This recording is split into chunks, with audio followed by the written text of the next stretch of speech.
You're in tune to DJ Jammers on Bless Radio, UK's #1 station for great music. Don't touch them dice. What day of the week is it? They ask me them questions. It's Thursday. Oh. And you know what I go on Thursday? No, tell me, mate. It's the Jam Master Show. Alright. On Bless Radio. Nice one. Things sweet like Jamaican mango. Put a G and a O, that spells go. Love it, mate. Remember to turn on your radio and switch on your stereo. Alright, I'm doing that now. Oh. DJ Jammers, I play right now. Cheers. Boom family, apologies for the slight delay, but we're here now. Live, bigging up Ragged D once again, every time busting some wicked tunes, and I mean not good wicked tunes, I mean fabulous tunes. Can't say certain words, especially when I'm supposed to be the etymologist and I'm busting tunes, words that you're not supposed to be saying. But anyway, inside the wiki's light still, so they twist around the words anyway. So I'd like to say once again, big up the family, big up the ancestors, big up the special guests in the house. Introduce yourself, brother Dougie. Yes, give thanks and praise to the Most High. Give thanks for life. Give thanks, as John Master said, give thanks for our ancestors, our parents. The reality is that if it weren't for our parents, we wouldn't be here right now. If it weren't for our grandparents, our parents wouldn't be here. That's why we give thanks every time. And give thanks to Ragged D, who has become an ambassador of the reggae music now, because I might try to take over the crown. Still, you know, I'm not trying. He's reaching there, you know what I mean? Step by step, he might conquer the world, you know, because he's a very passionate when it comes to all things about music and reggae music. So it's good to know, so we have a man, statesman of the reggae ambassador, Ragged D, you know. So again, we're here with the Jam Master Show, what is reaching out to all over the globe, you know, by social media, and it's really good to be part. I've been jamming the Jam Master for the last few weeks now, because some serious man are stepping through and come with some deep reasoning and so forth, you know. So it's good, man. It's good. So again, I'm just here with the Jam Master Show. And big up Dougie, that another fabulous event, you know, you're pulling them off, you know. So yeah, tell the people about your event that you last week. Alright, we had an event, redefining relationship, how to find a good black man and a good black woman, and also discuss the whole thing about the magic of sex, the whole thing about love. And we had the main speaker from the States, TC Carrier, who was done a presentation, the whole thing about the magic of sex. We had a panel in the first part. We had Red Diamond, we had Hesketh, we had TC Carrier, sister called Amente, very good, you know, and there was part of the panel in the first part where people can ask questions, the whole thing about relationship, the whole thing about sex, etc. And then in the second half we had TC Carrier done a presentation. You know, it started from about 4, was it 4? I can't remember what time we started now. Was it about 3, I think? Well, I didn't get it till a bit later on, you know, when there's a full house. So. Yeah, I think I can't remember what time we started. It was about 3 or 4. I think we started about 3, 4, yeah, something like that. I don't know what time we start. And it went on to just after 8, you know. About 9 o'clock. Ragged D was there, full crew represent still. You know, so, and you know, people full joined them. Said it was warm inside there. It was very intimate, you know, and there's stools there. It was a nice little vibration, and etc. So, I'm glad that a lot of work, you know, we pulled it off, and people full joined themselves. And as I'm speaking right now, next event we will be having is on the 28th of April. It's on a Saturday. 28th of April. Cool. And we will focus around. There's some subject matter we're going to tackle. We're going to talk about prostate cancer, mental health. There'll be a break. Then we're going to talk about the role of parenting and social workers. Then there'll be a break. Then later on, right, Night to Remember, hosted by, you hear it now, Critters and Jammers. Well, I think you'll have to speak to Critter still because he's already talking money, you know. If I talk money, Yeah, and he wants his own dressing room. So. yeah, boy, critters. Boy. I don't know what we can do about that, you know what I mean? But yeah, so you know that's gonna be a night to remember with Critters and Jammers. You know, we'll be literally hosting that event there. Also, we're gonna bring in Russ Minty. Will be also be involved as well, be hosting. But the night is again night to remember with Critters and Jammers, and that's gonna kick off about 5 to about 8 o'clock. Yeah. See? And if a big event. And if you're a poet, if you're a singer, if you're talented, you know, just contact us live at Bless. You can contact me on 07497 061. Oh, what have I said it wrong? No, 07497 069702. Once again, 07. I can't remember my own number. Let me get it right. 07497 069702. Just text your name and text talent, and then we'll converse with you, and you could even be lining up on the bill. Okay, contact us live as Bless or contact Brother Ducky. You know, if you're a spoken word artist, you're a singer, or you're talented, contact us at Bless to come down to that event. Yeah, and our pass through Dougie is an excellent, once again, excellent organised event. You know, really good. I'd like to see there's a lot of sisters in the house as well. Yeah, sisters in the house. And also, I'm glad to see you mentioned that, because one thing we'll be doing, we're looking to put a book together based on the interest and the and this is really a follow-up. And the book is focused around redefining relationship. I find a good black man and a good black woman. Yeah. So we're looking for a book together. We'll be out definitely by next year. We do have 2 of our editors on board. We have another we call her not sub-editor. She's an understudy editor, so forth, on board, right? And I think we're going to get 3 or 4 editors. Because one thing is that we wanted this book out, so we need to get our heads together and get that book out. Mm-hmm. And we're going to have once we've got that together, first to get the book out, we're going to have a major we call it book launch. You know, we're looking at either Hackney Empire or one of them places there, but you know, already we're looking, you know. So if you're a writer, that brings me on. If you're a writer and you want to contribute, please contact us, and you know, we're looking to start moving and rolling things seriously over there. You've got a contact info for any writers, or? Yes, so the number to contact me temporary at this moment will be 0788240371. 0788240371. We have a sister in Manchester who's really coordinating things, you know. We do have someone who will be specifically signed, you know, and you know, this is where we're going to pay them some money to do this now, right? Because we're taking this seriously to make sure people are on point writing and reach a certain kind of deadline. So, you know, we're going to take this thing seriously. And also, once if you'd like to contribute to today's reasoning, the number to call is 079 444 31366. Once again, 079 444 31366.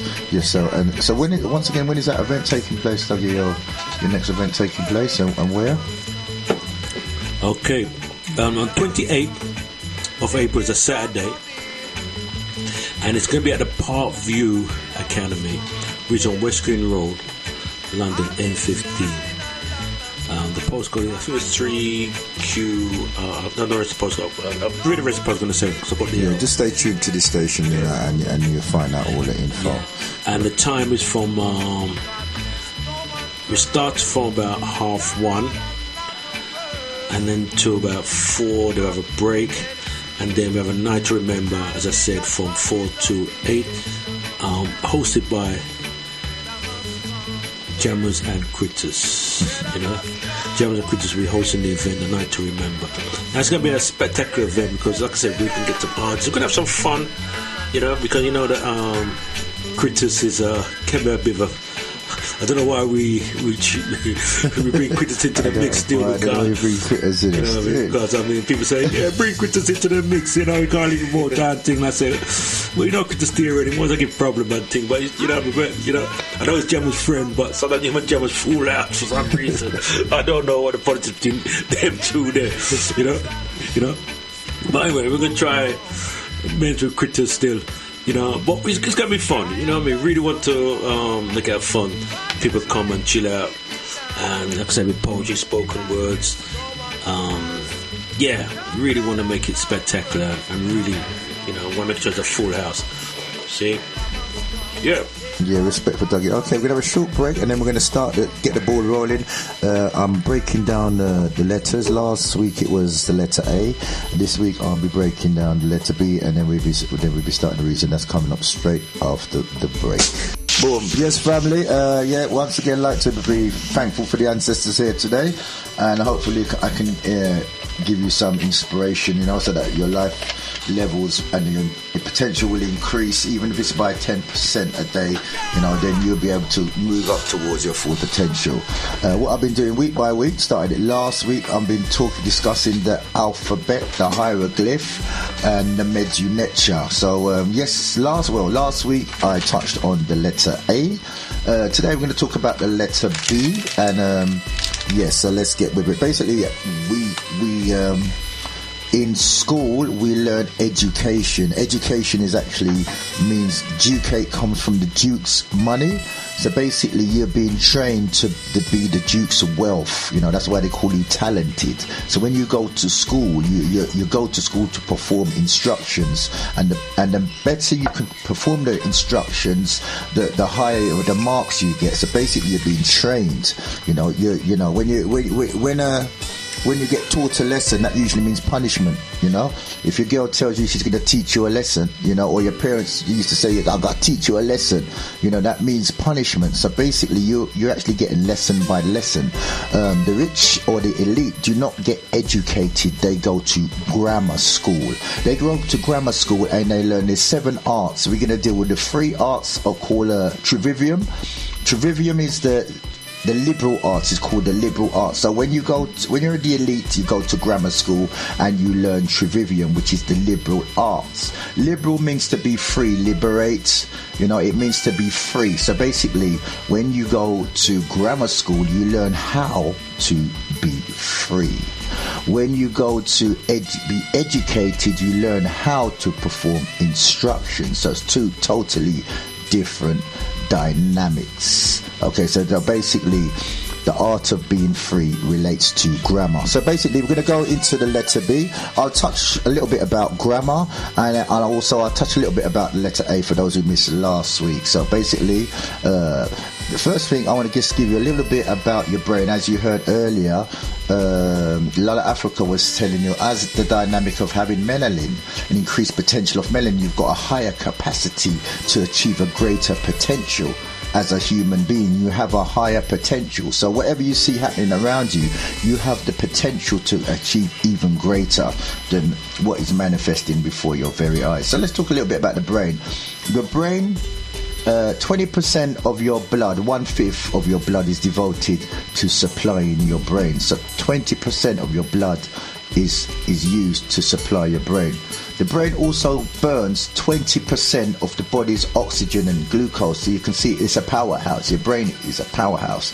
The brain also uses about 20 watts of power, which is approximately the energy of a light bulb. So if you've got a light bulb in your room, your brain uses exactly the same power to generate itself. It's an abundance of electricity that is manifesting inside your head.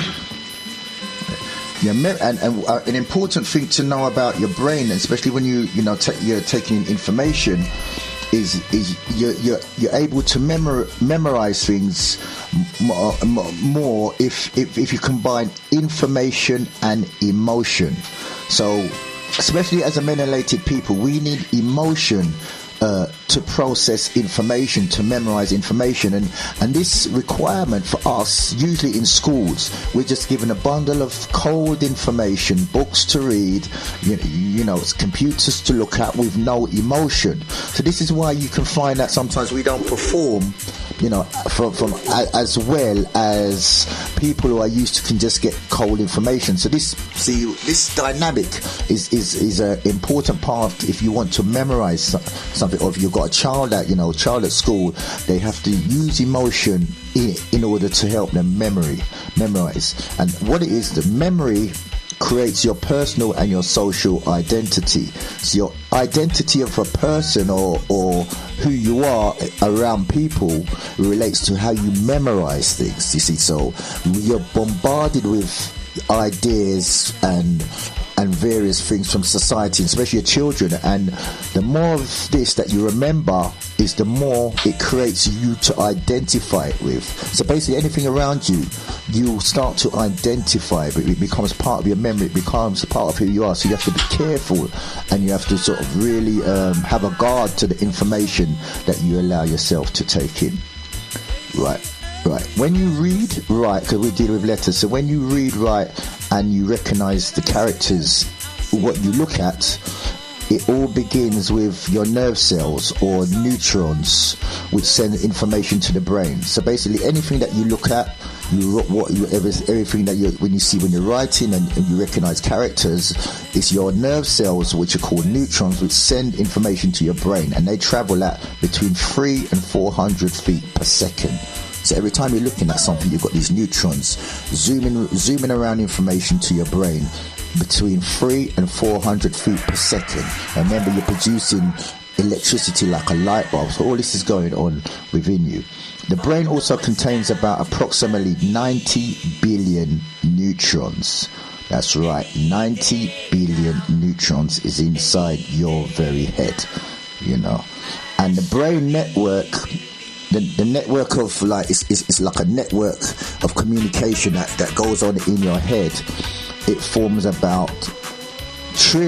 trillions of connections, not billions, trillions of connections are taking place, and this makes your brain organ the most complicated object in the universe. Anything to say about that, Doug, so far? No, I'm just impressed with what's been said, you know. I'm really impressed, very impressed, you know. No, I don't want to say anything, to be honest. I just want to carry on. Okay, yeah, so I'm impressed. So basically what I'm trying to get to, you've got a powerhouse that's going on between your ears in your head. A powerhouse is the most complicated object in the universe. 90 billion neutrons is passing information inside your head. The electricity on the head can light up a light bulb in your room. Yeah, and this is the brain. Right, so now basically, so that's just a little touch on the brain, the power that you have. And another thing is, the more optimistic you are, is the less that you age, you know. And also, there's certain things that you do in your brain as well. And when you get older, you can do them better. You know, so just because you think you're older doesn't mean your brain's going to deteriorate. There's certain things that when you get older you can do with your brain better. Right. Well, what it is now, this relates to the powerhouse that you have in your head, but we're denied the full capacity because we're not getting access to learn the language, how the elite learn the language. We're just using our brain to perform instructions. You know, so what we need to do now, we need to access how the rich or the elite are learning the language that's been denied to us. And what it is, we touched before, is grammar. So basically, they learn grammar. We are educated, which is one letter short of medicated, which is actually we're being dumbed down by doctrines. You know, because you go to a nursery school even when you're not sick. You know, to get a doctorate. You know, so basically, we are denied. Our brain is being used to perform instructions. So basically, grammar. Now, the word grammar. First, you have to understand what the word grammar is. Grammar comes from the Greek word grammar.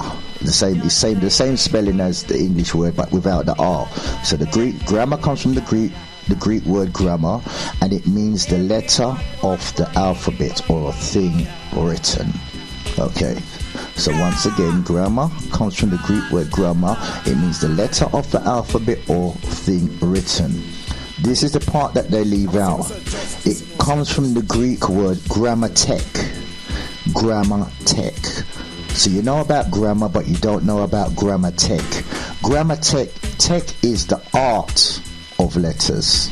Okay, so you have to know about the art of letters to really know what grammar is, and that is grammatek. Tech means, I'll go into the word tech now. Tech means to listen. So basically the secret of the art of letters is to listen to the sound that the letters make, as in the word disco, tech. You're listening to the disco. The word technique comes from that, because the better you can listen is the better you'll be able to do things. When you hear what your mother's telling you, or you can hear your favorite song, then you can memorize the song, or you can perform the instructions. When you go driving to school, if you really listen, then you can have a better technique for those who don't process the information. So the key element, once again, is not grammar, it's grammatek. Tech is the art of letters.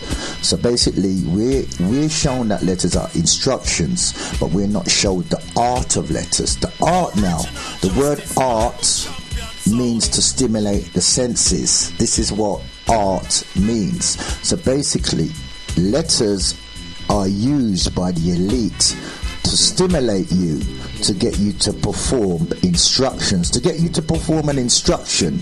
You know, they have to break down on a resistance, because if you knew that you had to perform the instructions, you wouldn't do it. So basically, they have an art in the way that they talk to you, the way they present the ideas. They make them exciting to make you perform an instruction. So it's all done underhand, it's all done unseen, it's all done in a way that you do not realize what is happening, because the more you perform an instruction is the bigger reward you will get. You see, so. Well, I just want to jump in there, because it's just fascinating where you're just breaking down the words. In the word grammar, you broke it down, and the Greek same word. The Greek word is grammar. Same thing. Grammar. Same. It's the same grammar. Yeah, it means. Let me just go back to that as well, because it's something which yes, it's just the letter of the alphabet. Grammar means the letter of the alphabet. That's what it is. The letter of the alphabet. But it comes from grammatek. So tech is the art of letters. The art, as I said, art means how you use letters to stimulate and get someone to do something. If you put forward a letter, then you become a successful programmer. So program is in the word pro. It makes you do something. So you can use a letter, as they do in every advert, is they put the letters down to make you want to buy this, to make you want to go to the movies, to make you want to wear something. It's the art of putting the letters down in a certain way to make you do things. I just want to just go backwards, just like we talk about the brain, right? And I remember Melvin Barrett was talking about the power of the brain and etc. And one of the things he says that many of us don't really know how the brain works. Exactly. Yeah, we know how the brain works. And obviously, if you don't know how the brain works, you don't know how your brain works, right? Yes. And he went on to say that once you have an idea how your brain should be working, right, the simple function of the brain, you will get so much out of your brain, so to speak, you would say, you know. So it's quite fascinating hearing you speaking about the brain, and we don't know how our brain really works. Exactly what we live with the rest of our lives. That's you hit the nail on the head, you know, the key thing, you know, because we want a car, we want this, but the biggest organ to make things happen, we haven't got a clue. We haven't got a clue. So it's quite interesting when you talk about the whole thing about the brain, you know, and you know, you make me really start to recalculate, and I hope people are listening, but I hope people take things seriously now and start doing some research on the brain. That's right, do some research. You see what I'm saying? Because it's going to be with us for the rest of our life, so you at least know how it works. You see what I'm saying? That's the power. And you said that the brain uses 20% of the... 20% of your blood. Of the blood? Yeah, 20% of the blood. 20% of your oxygen. Oxygen. Goes to the brain as well. And it's 20% of watts of power, you know, so like a light bulb, you know. You know, and that's the one thing, as you said, you know, you had a show about relationship, but we don't have a show about relationship to relate to our brain. we'd have no relation with our brain. Yeah. You know? Yeah. That's fascinating. Yeah. You know, we do training or we eat healthily, you know, but we ain't got a relationship with our brain. You know. And we wonder why things ain't happening for us, you know what I mean? We run to everybody else to try to get a solution. You know, and as I said, we've got the most powerful organ in the universe, you know, sitting between our ears, and we don't know how to use it. You know, you can use your mobile phone, you can go on media, you know, you can fix a car, but you don't know how to use this thing. Yes, that's right. It's like you're doing a lottery, it's a gamble, every day's a gamble, you know, because you don't know what's going to happen next if you can't access your brain. Access your brain, absolutely. Whoa, powerful. And right, this is a key element now, because a lot of people talk about the hieroglyph, and the hieroglyph means sacred words, you know. So you get a lot of people breaking down the symbols, and they break down what sounds these letters make, you know, but they don't deal with the Medu Neter, you know. So you can look at the symbols and know what the words may mean, and you can go to Egypt, you can speak Egypt or whatever, but you don't do the Medu Neter. What's Medu Neter? Medu Neter is your nature. So basically, we're talking about the power of the brain. Well, here what in ancient Kemet, they knew how to tap into the power of the brain. They knew the nature of them. They knew the nature, because okay, one thing is having consciousness, one thing having identity, but if you don't know your nature, then you don't know how you're supposed to function. So this is a key element that is getting missed by all the scholars, all the lecturers, all the so-called Egyptologists, is that they're not going into the nature, which is the Medu Neter of the sound symbols of ancient Kemet. So this is what we're going to touch in today by dealing with letter B. So once again, we touched about grammar is the art. And art means that we've got Theo, a scholar. Theo comes in at the right time as usual. He's entered in. Yeah, so we've got Theo in the room as well. So we just talked, once again, we talked a bit about the brain earlier. You know, how the power is the most powerful organ in the universe. But as Douglas quite rightly said, that we don't know how to use. You know, and we talked about how we are educated, which is we've been trained to perform instructions, whereas the rich people learn the liberal arts, which means how to be free. They actually learn how to be free, where we learn how to work. You know, they learn grammar, and we touched on grammar is the art. It comes from grammar tech, like a technique, so it means the art of letters, so it means how you use words to stimulate or make somebody do something for you, just like in a program, which has the word gram in it. Okay, so that's basically touching on the word grammar, on what grammar is. And also grammar, it comes from the word grammore. It's a French word, grammore, which means how you cast spells. You know, how you cast spells and magic and invocation, which means when you call something within. So basically, the word grammar is symbolic with magic, because when you can make somebody do something just by speaking, that's the magic of the mouth, you know. So basically, grammar comes from grammore. Grammore means spells or casting spells, and one of the biggest books on casting spells, called the Red Rouge Grammore, or the Red Dragon. So the Red Dragon is held by the Vatican. So the Vatican holds one of the oldest books on grammore is held in the Vatican. You know, so basically, when you speak to somebody, you can put a spirit in them. You can make them feel down. You can make them feel elevated. You can make them feel motivated. You know, you can make them suicidal. You can make them want to buy something just by your mouth. So actually, when you're using grammar, you're calling a spirit on somebody. You know, look at the football manager when the team's losing. You know, and he gives them the hairdryer treatment. You know, he's giving them a winning spirit. Look at Anthony Robbins or Les Brown. You know, when they speak, they're raising your spirit. You know, I want to just jump in here, because that's quite interesting what you said there about the whole thing about motivating or you know, so forth, right? And the thing is that you're right, because physiology, I use the word physiology now, that I mean, look at someone who's depressed, observe their body language, right? Their head is down, shadow breathing, right? And the voice is down, they're fueled down. If that same person won the lottery, they probably do a somersault and roll over the place. But what I'm saying is that you could change your physiology just like that. That's right. That's the key. You see what I'm saying? You can change just like that by changing your physiology, just breathing, exercising, movement, and talking about emotions again. Yeah. You can change it. That's key. That's key. And basically, if you just join us, we're talking about the hieroglyphs that dealing with the letter B for the first half an hour, and then we're going to go into the topic of the day. We've just been joined by Theo, who's going to be launching that. But it's key what you're saying there, and what it is, you see, people don't realise is in ancient Kemet they had this down to a T. They had this down to a T, and basically the formula for accessing your nature was the Medu Nature. It's me do our nature. I show you how you do your nature.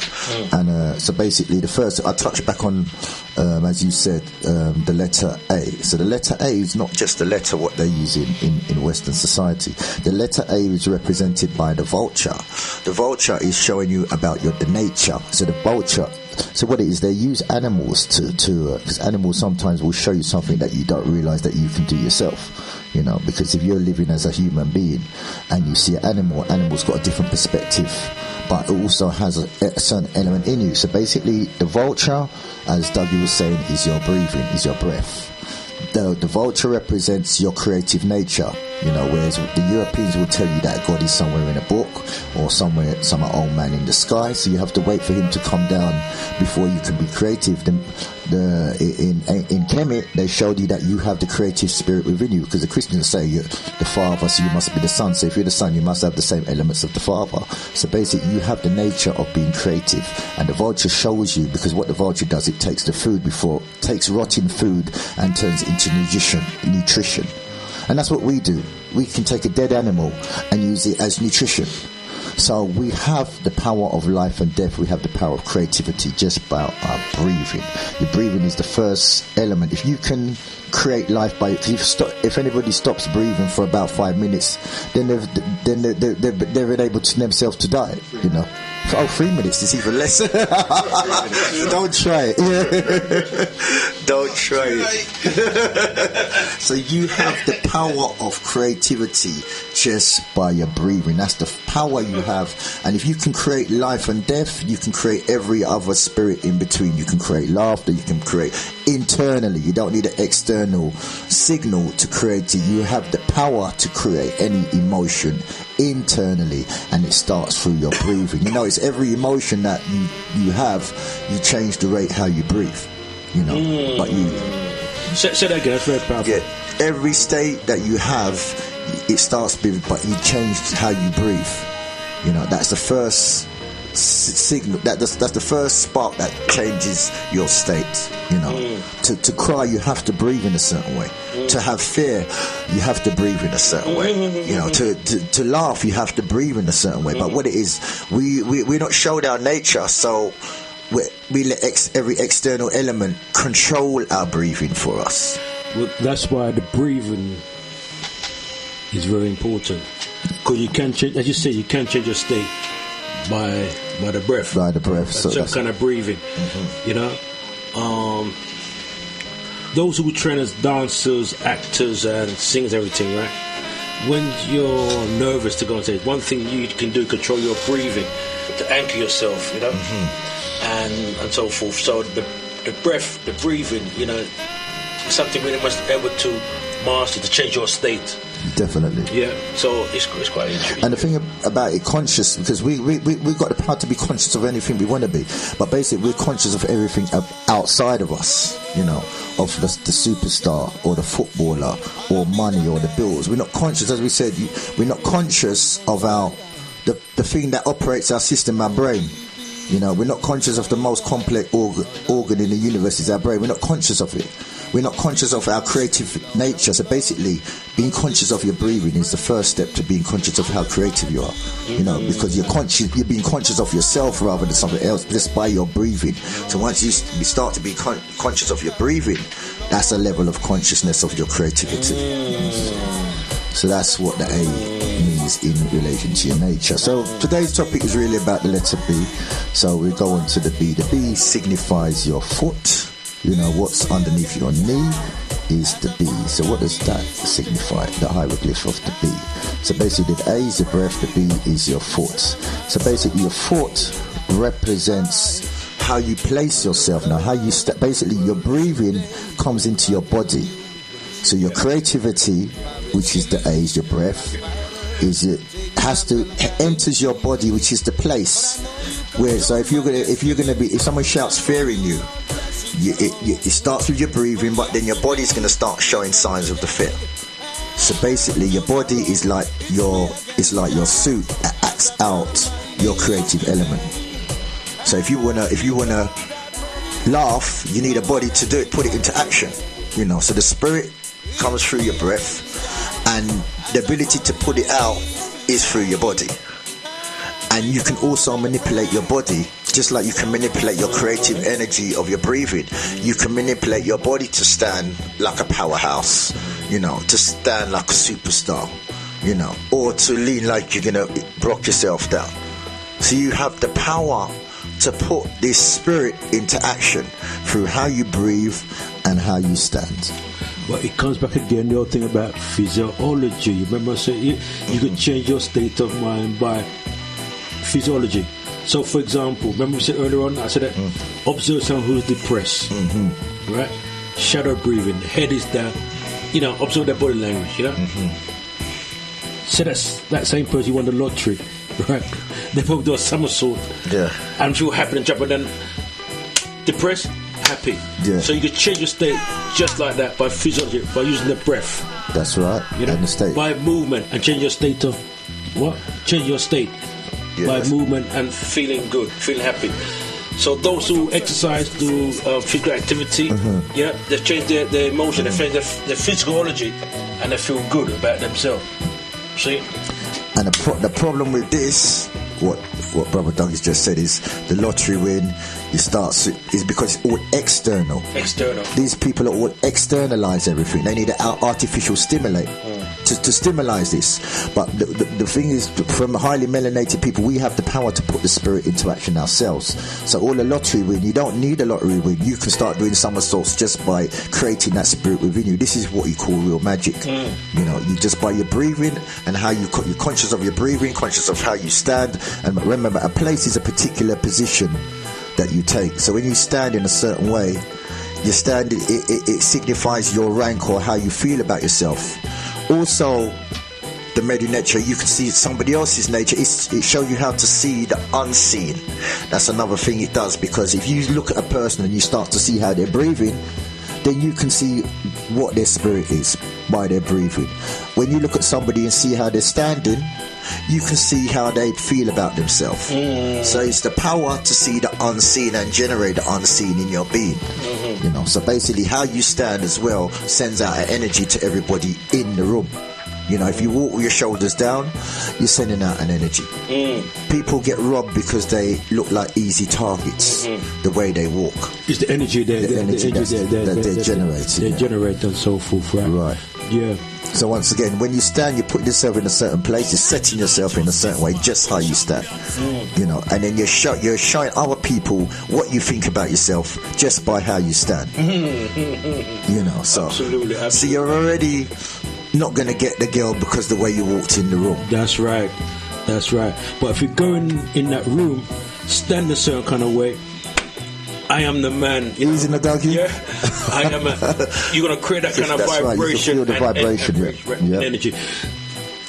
An example would be, observe those who play tennis, right? Right? Before they go to serve the ball, what they do, they bounce the ball on the court. What they're doing, they're breathing and anchoring themselves.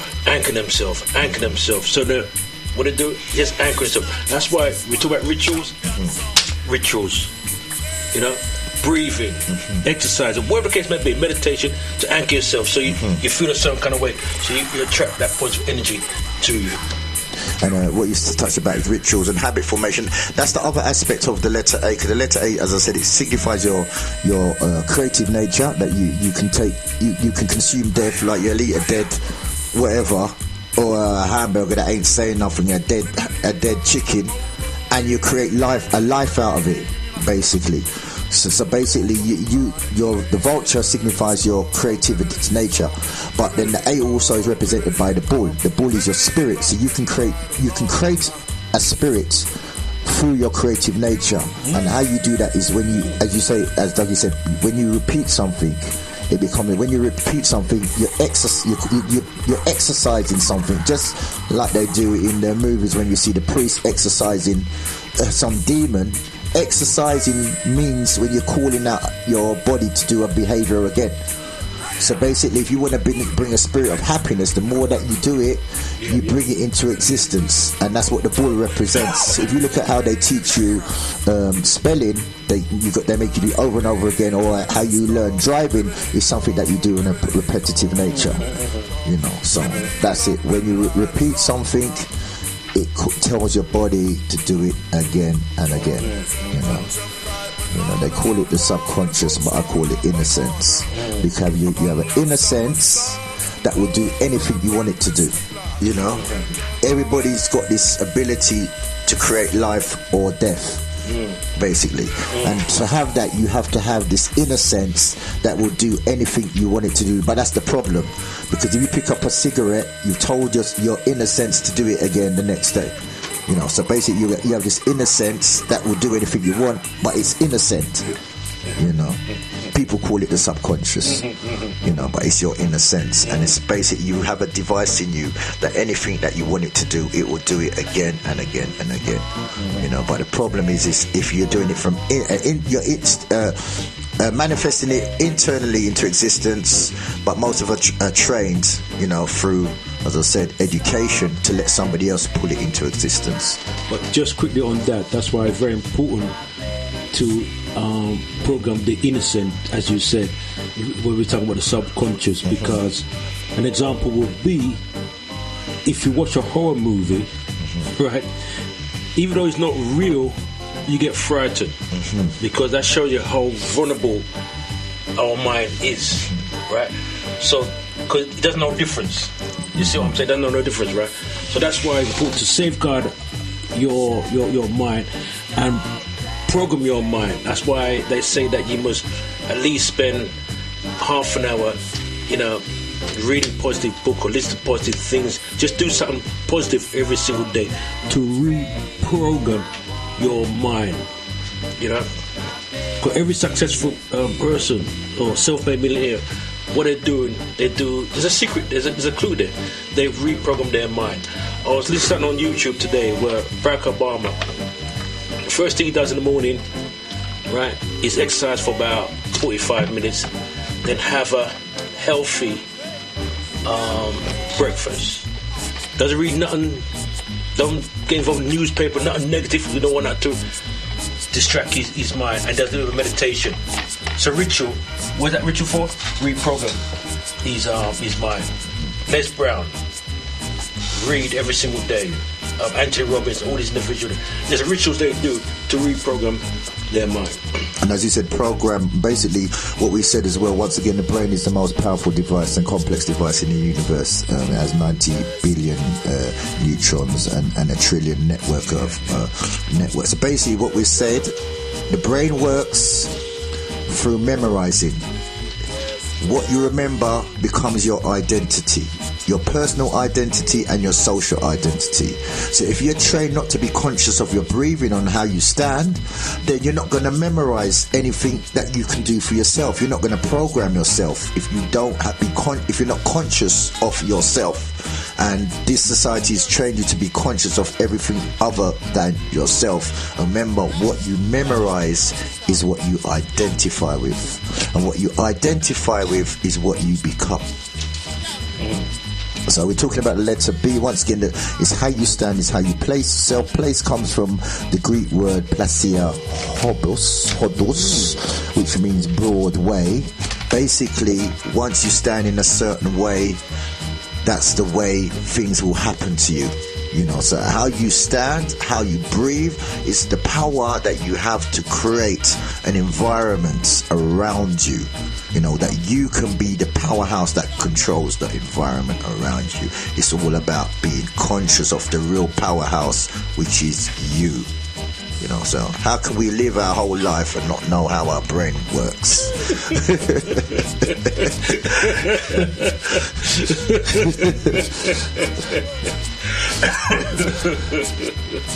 You're absolutely right. You know, what I mean? Because it's gonna be rich for the rest of our life, anyway. That's right. You know, and nobody does seem to be able to show us how it works either. You know. Yeah, it's quite interesting. You know, you start the show by talking about the brain. You know. You know, so I remember Don Africa was saying that it's interesting that, I mean, we have a body and we don't know how it really works, you know what I mean? And it can be with the rest of our life, you know what I mean? So the brain, you know, the whole body, how all the body really works, how the liver works, the kidney works, etc., etc., etc. We don't have a clue. And the thing about it is, if you drove your car and you asked a mechanic who didn't have a chance to look at your car, asked him what was wrong with him, you think, well, this man an idiot, he ain't brought me no car, but he expect me to know what. But we will go with ourselves to a psychologist or whatever and let them analyse us when we should know ourselves better than anybody else. You know, all psychology, which is another topic totally, is based on opinion. It's not based on actual fact. It's based on opinion, because it's not based on an actual physical condition that you can analyse. It's based on somebody's opinion of who you are. And because we're so weak, because we're not conscious of ourselves, we take on an outside opinion. We memorise that opinion. Once again, remember what happens when you memorise something, then you become programmed by what you memorise. Yeah. So, right. The next thing is about how you stand is the state that you put yourself into as well. So once again, when you stand, you put yourself in a state. A state means a particular condition, you know, or physical condition. You know, if you're untidy or you're dirty, then you're in a state of a mess. You know, so basically, how you stand and how you even dress or whatever, you're putting yourself in a state. You know, or another word for state is condition, shape, situation, circumstance. Just how you stand, you're putting yourself in a circumstance or a situation. Just how you walk in the room. You know, you could be bringing trouble on yourself, or you could be bringing wealth. Just by how you stand, you know. So these are the things what we need to be conscious of, not really like a book or some grey-haired man who might be coming out of the sky to save you, you know, because you're not conscious of the powerhouse who you really are. Right. Once again, state comes from the Latin word status in a certain way.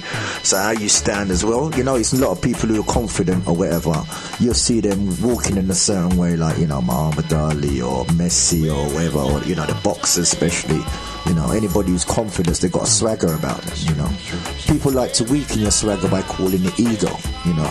That's basically because you're intimidating them, you know.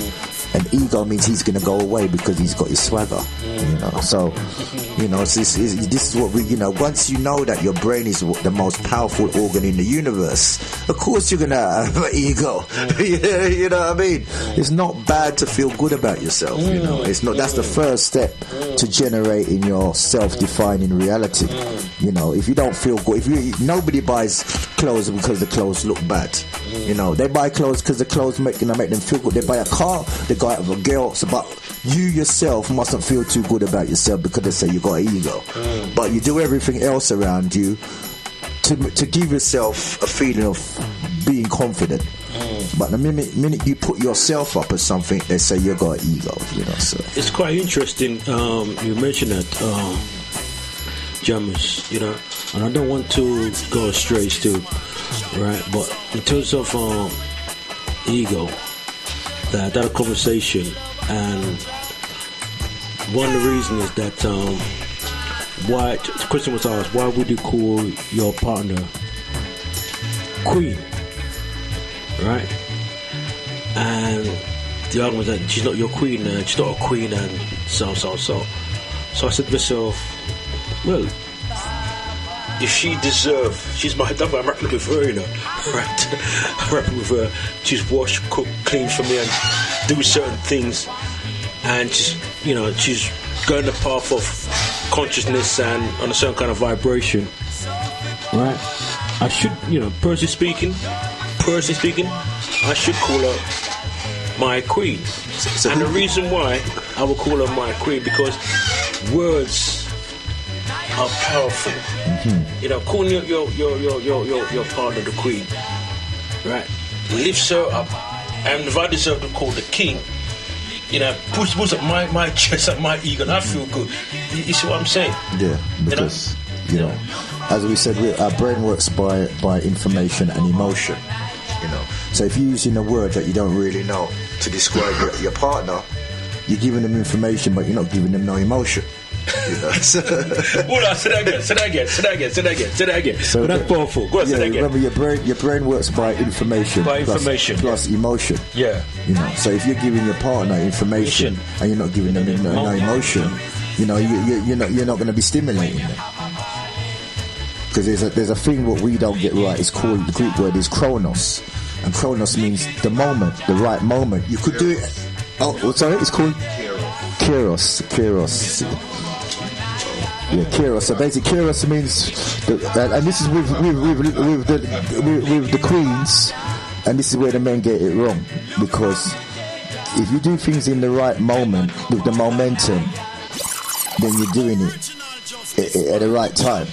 But if you can do things at the right time, like you can give a card on Valentine's Day, you know, because society says it's the right time, but it might not be the right moment, you know. I found it for you.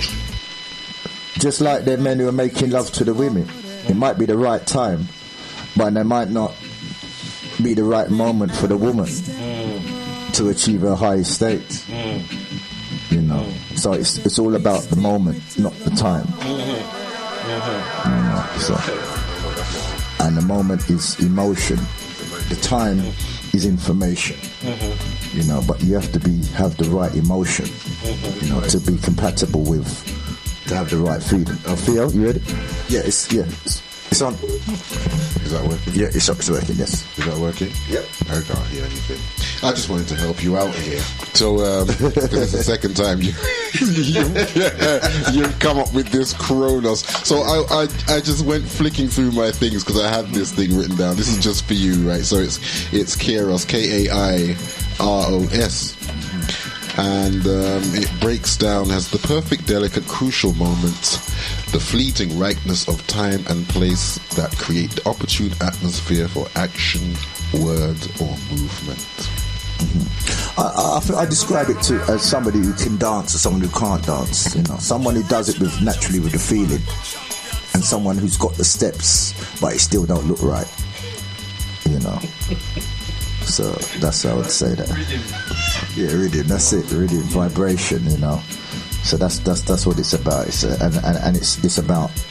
about just trusting in yourself. Really, that's how it's coming about. You know, confidence. It relates to confidence as well. You know, and that right. It's going to end this beefing. So basically, you have the power to create your own scene by how you're seen. You can either stand like a kitten or stand like a lion. You know, the choice is yours. You know. So just like a movie scene, you can create your own scene. You know, but don't scream. You know, if you create the wrong scene on how you're seen, you have the power. When you make a statement, it's the state of your mind. You know, so this all just by how you stand and how you breathe. You know, you can turn yourself from a kitten to a lion. You know, I just briefly gonna go back now. The B also comes for the Phoenician letter, means the house. You know. But I think, you know what, I'm going to save that for next week. We'll leave it at that. So basically, once again, the A is the power to create, and you can create your own habits as well. And the B is the power that you have to put your creation into action. You know, how you apply it. So basically, we're going to have a little short break, and then we're going to bring in our other guests, and then we're going to get things moving to the next level. So once again, if you would like to contribute, if I've got anything wrong, or if there's anything that you would like to contribute to what has been said about the Medinecha of the letter B, the number to call is 079 444 31366. Once again, 079 444 31366. And ladies, I'd just like to let you know that Supreme's performing some form of yoga in the place at the moment, so stay tuned. Boom. Once again, out of the words of Lala Africa. So once again, you're a powerhouse, and as Barrington Levy would say, stand bigger than Broadway. Start time to release your true potential. You might as well try it, give it a try. If you tried everything else, you might as well give your brain a try, since you've got the most powerful organ in the universe between your head.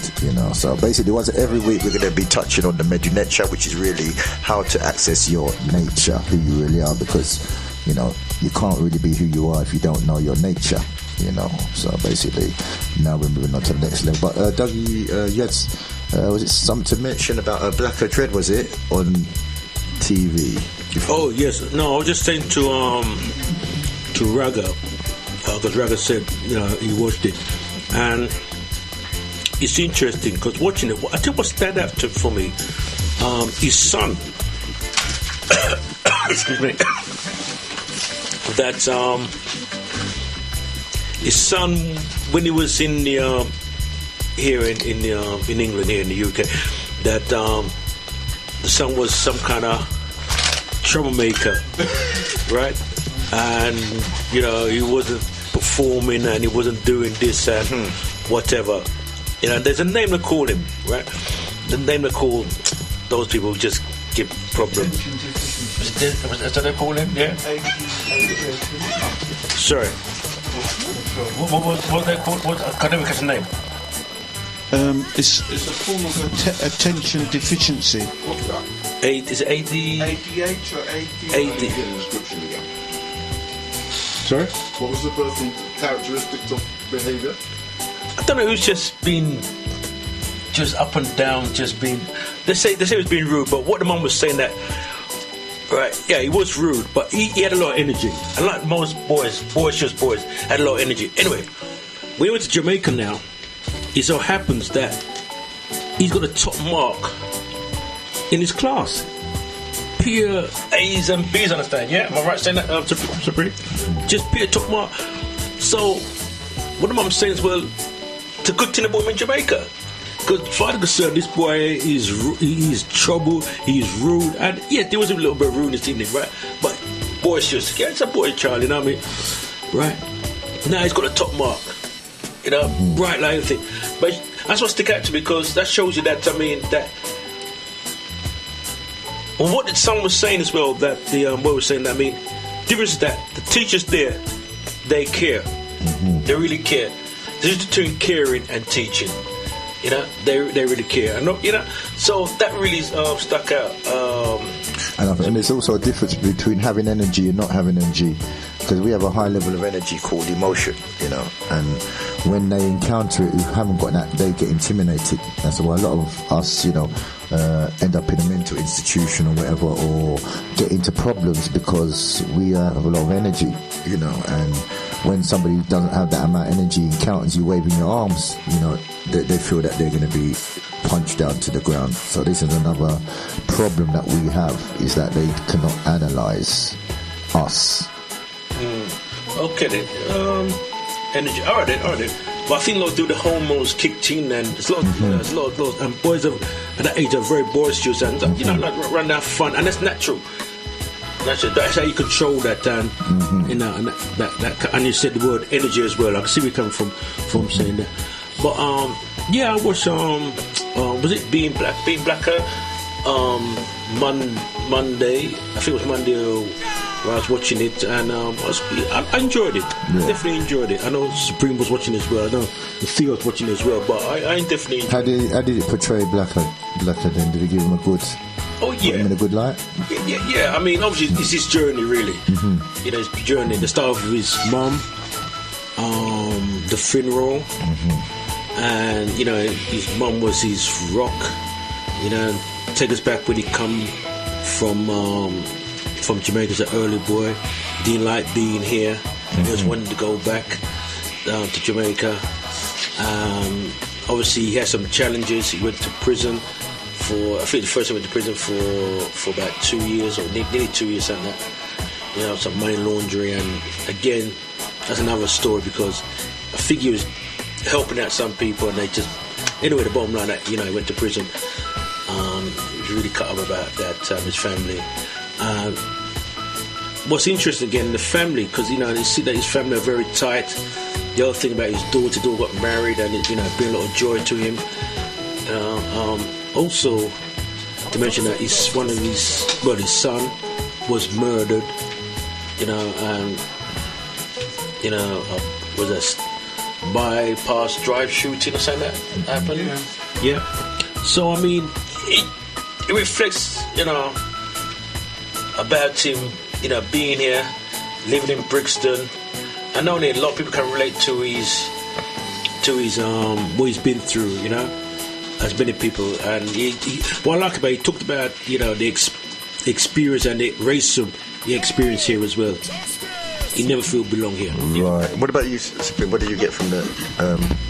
Because I know a bit about Blacker, I felt they left quite a lot about him out. And they never drew any links with him and Coxsone Sound. All right. Or his record label, or his shop. Okay. Or him as a producer looking for artists. And there was another... He was quite prominent when there was a situation with when they banned Buju Banton, Beres Hammond. A lot of the reggae artists was banned coming in the country, Beanie Man, Capleton, and it was Blacker Dread along with, I can't remember the other person from the radio station, that brought a campaign to get these artists in the country. Right. And that was one of the things that I thought should have been in there, to show him as an activist, because that was part of our history, because it was like the reggae industry was held to ransom because a lot of artists were refused visas coming in the country. Right. And I forgot where we went. Is it Victoria? The Home Office, that's it. We protested outside the Home Office. It was quite interesting. Yeah, because he was like a heartbeat of the community and the sound, wasn't he? Definitely. Yeah. They used to say that he was the sort of top selector for Coxsone. Yeah. Next to Festus. He actually took over the sound, ran the sound. Right. And one of his most famous tunes that I thought they should have spoke about is, Screechy, just Screechy. Walk on, that charted. Yeah, got into the charts. That has been sampled, and I do believe that Blacker Dread still gets royalties from those tunes. And really, yeah. I'm surprised they never really spoke about that. He's linked with music and with the youth and that side of him. That's what I felt was missing. I thought that they talk about his relationship with him and Levi Roots are very close as well, isn't it? Yeah. Yeah, so I thought brilliant, but for every reason, Quite interesting that his friend was very colourful, had a lot of personality in there. And the friend's life, how he was turning his life around. His life on there was quite colourful, and I think we're going to see more of his friend, because his friend was very, he's done armed robbery, and he's trying to become. He got shot. Very colourful character, But being Blacker leads on to what we were talking about, the 9 areas of control, which is the entertainment industry. Film and documentaries. Yeah. And it's very rare we see documentaries about ourselves on telly. That's why everybody was focused on it, because we're saying, here we go. And I know what's going to happen. It's the same syndrome that we had with Black Panther. You're going to get a lot of people really criticising Blacker Dread's documentary, Already I've been sent some information, but I don't want to read it out about it. Some background noise, I call it, going on about the documentary and past business partners and all sorts of things going. It was on for an hour and a half, So it's on for an hour, yeah? First I know documentary been on for...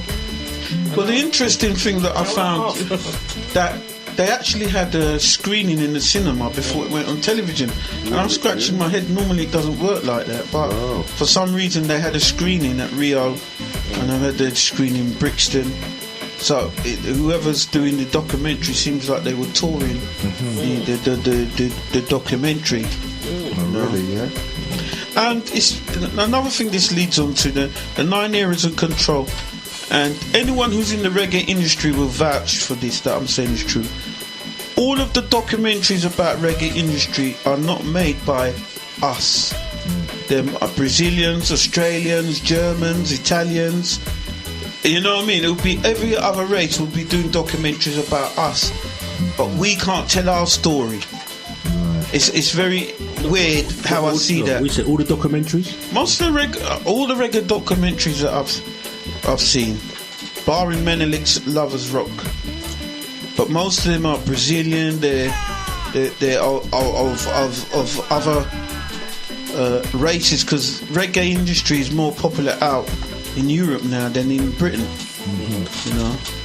Right, well, I think that does lead on to, so after the break, we'll be talking about the 9 points of control. That leads on it.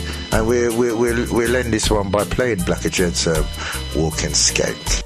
Boom. And that was legendary Smiley Conjur's Supreme pointed out that it's an anniversary today, is it? Of his death today, yeah? 15th of March, when was it? 2011, was it? 2011, yeah, legendary. And it brings us on to another point of control. So, Theo, are you with us today? Let me pick up the mic first. Yes, I am. Good evening, listeners. Yeah, I'm here. And, yeah. So, as you said, that whole subject was kind of tying into the 9 areas. Well, they often refer to as the 9 areas of people activity. I've only recently heard them referred to as the 9 areas of control. Right. We were going through them last week, and we're going to continue having a look at some of that. We'd actually gone through pretty much the vast majority of them as such, so I think it might be useful to introduce some other, connecting kind of concepts and ideas which do actually relate to this whole idea. So, could you, before you do that, could you just list if somebody who just joined us or right, here last week, just list the 9 of them. For those who are unfamiliar, and it would be, well, I figure most people are, but for those who are not, in the stated order: economics, education, entertainment, labor, law, politics, religion, sex, and war. So that's the whole 9. So I'm not going to mention that. That's by Neil Fuller. These were the concepts that sprang from the mind and research of Dr. Neely Fuller Jr. and then gained more popularity once the book by Dr. Francis Gross Weston, the famous ISIS papers, that which drew quite heavily on those concepts, and which then became combined with the Crest theory of color confrontation, which was expounded on in that book. That's one of them. That was one of the must-haves of its time. I even remember, what's his name? What's the guy? He passed away not too long ago. The comedian that used to be on Real McCoy. Is it Felix Dexter? That's the guy, yeah. Even he was quoting that on the show. It was just quite... Yeah. When he brought that up... Areas of control. He had... No, the ISIS papers, he had a copy of it. He had a copy of it in a sketch he was doing on the show. Okay. I think that must have been the last show they'd done before when they shut them down after that. Let's get $2 billion. More than likely. They were talking about a cave and all that business, Yeah. It's very interesting. You mentioned Dr. Is it Francis Cress Williams? That's right, yeah. That's because she added another area of control, which I think we spoke about and was debated here on the Jam Master show, which is health. which is not on the original. Oh, right, okay. So health, which I personally think should and is an area of control, because health affects everybody. Definitely. Yeah. It's interesting. That's an interesting inclusion there. Definitely. You'd like me to respond to that again? I wish I wore glasses. I could look down like a school teacher. You've been doing your background preparation. So, yeah. Where do you want to take this now? I'm sorry? How do you want to play this one now? Well, you see, I'm gonna go back over what I said the last time this came up. I mean, I was reading an article on it's a US site called the Ghetto Times. It's a US what? The US site. Oh, site. Okay, cool. He kind of plays on the word, because you know they have the New York Times and you have the Washington Times and you have this, so he called it the Ghetto Times, right? And that's actually an interesting site, actually. And this guy actually forwarded and advanced this idea that health is belongs alongside these, and the reason why I kind of say no to that is because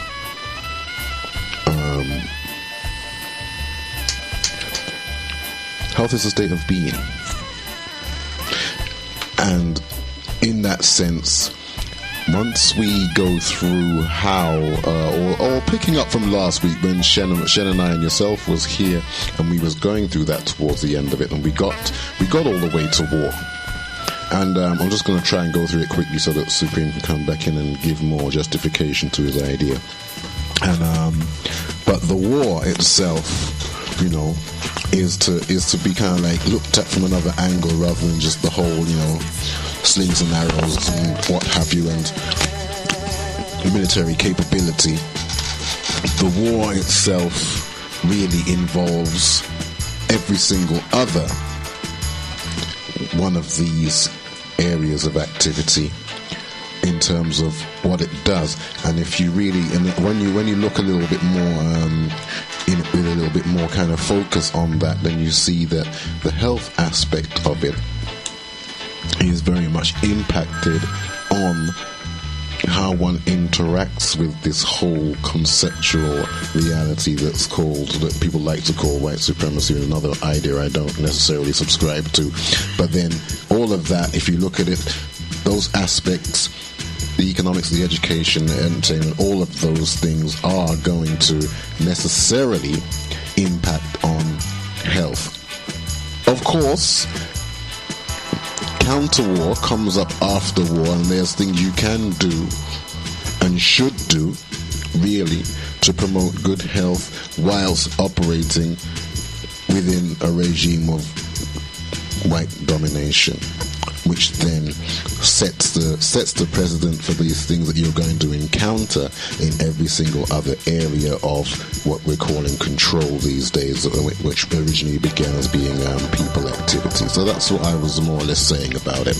You know, that's why I kind of like I leave it off the list. Supreme, would you like to respond to that? I take on board Theo's theory, and thank you very much. But in the news today was very interesting, and we're going to see it on the news. We saw it on the news this morning, and they're saying this is breaking news, and I know about it through even Dougie's Find Your Voice and the people in the health revolution. They're saying on the news today about bottled water, not even bottled water in a plastic. We've been talking about this before. The petroleum-based bottles leaking into the bottle, and people presenting themselves with forms of deformative, let's say, cancers and viruses and things like that. Why I say it's an area of control, for me personally, is that every now and again we seem to hear some kind of I'm going to use the word disease in Africa that seems to come out like AIDS, Zika, Ebola. I see this as control. I see health is the word eugenics. Am I right in the word? That's right, yeah. When it's like people control, Okay, like the control of death, or is eugenics that? I like the etymology. The eugenics in a very painted with broad strokes way is pretty much selected breeding. Is it? Yes. Genetically manipulated and selected breeding. Well, the reason why I bought that because there are some of our community ambassadors that have done research and found out that they've been using ways of to control our population control. I think it is eugenics. I might be right. I might be wrong. Population. So I'm saying right, yeah. when I see that, when we talk about the resources that are in Africa and the people that are in Africa, and the wiping out of masses, I see that as a way of control, and that they seem to have controlled those people by health. That's warfare. What you're talking about this is what I said last week. It's warfare. The sex element, the economics dimension of it, the education dimension of it, all of that. No, you're so absolutely I've right. said that. So when you say health in there, you're talking about health. Pretty much comes under the warfare dimension. That's where it ends up. I'm glad you mentioned relationship and sex, because let's look at that area of control. All of a sudden, we're getting them endorsing transvestites, transgender, to dilute what is going on. So that's become another way of controlling your education of your daughter and her son, to say you've got to start accepting this. And then when we look out against it, we're saying that the laws of the Bible, which a lot of us are under, is antiquated. So we're in this confusion now. And if you go to work and you say, well, you're not going to marry two same-sex people, they're going to discipline you and suspend you and sack you. Kind of slightly changed, but I'm just looking at how things start to become controlling when they just do them in little things. And this revelation with the water in the bottle is not new, but all of a sudden it's come out on their agenda that the water is a problem. We knew it was a problem before.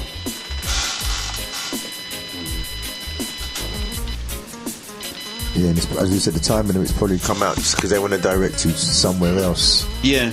They've got another plan B to deal with this problem. Jammers, you're so on it. Fear factor. When they bring fear in, this is dangerous. Something else is coming around the corner. Because when the water bottle industry first came out, they were discrediting the tap water by saying you had to have filter, tap water's dirty. It's probably the safest water you could drink, because it has to go through so many. No, it has to go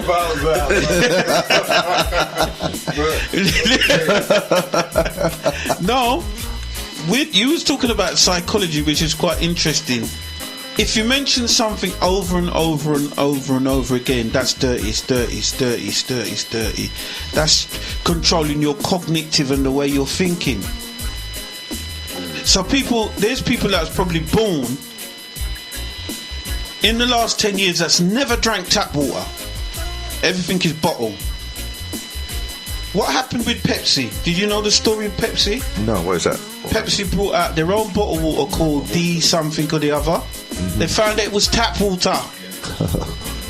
And they found out a lot of the labelling, when we look at it, is filtered water. They started to look on how people labelling it, and the smaller writing is filtered water. Now, I just want to bring in one of the things I like, before you carry on, I just love to. I just want to inject this one into it. Go into any kind of shop, convenience store, wherever have you, and there's a very kind of well-known, one of the first brands to establish itself was after Perrier. They came along with, I believe it's called Evian. Evian, yeah. Or Evian, as you like. So thank you. I stand corrected. So what's really interesting about that is you get a very interesting word if you read Evian backwards. I know.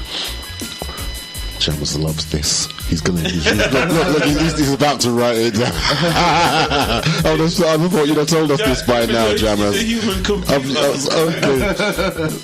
So you already know Supreme. No, I know. I'm going to say naive. That is it. That is it. And, Yes. I want Jammers to spell lemonade backwards. Right, you continue. Sorry, continue. No, it's just very, very interesting. After you take the lemonade because of the ingredients, after you take the lemon because of the ingredients, you're going to need first aid. Well, it's very interesting because when Perrier water first came out, it came out with what they call a twist of lemon.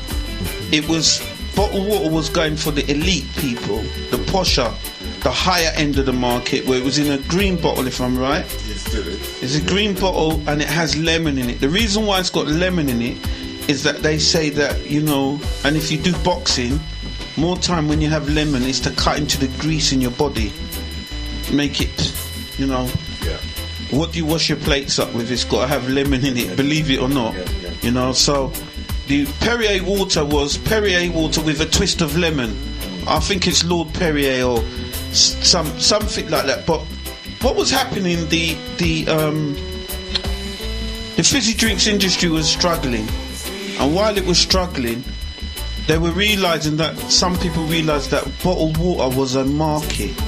So they put a fear factor out.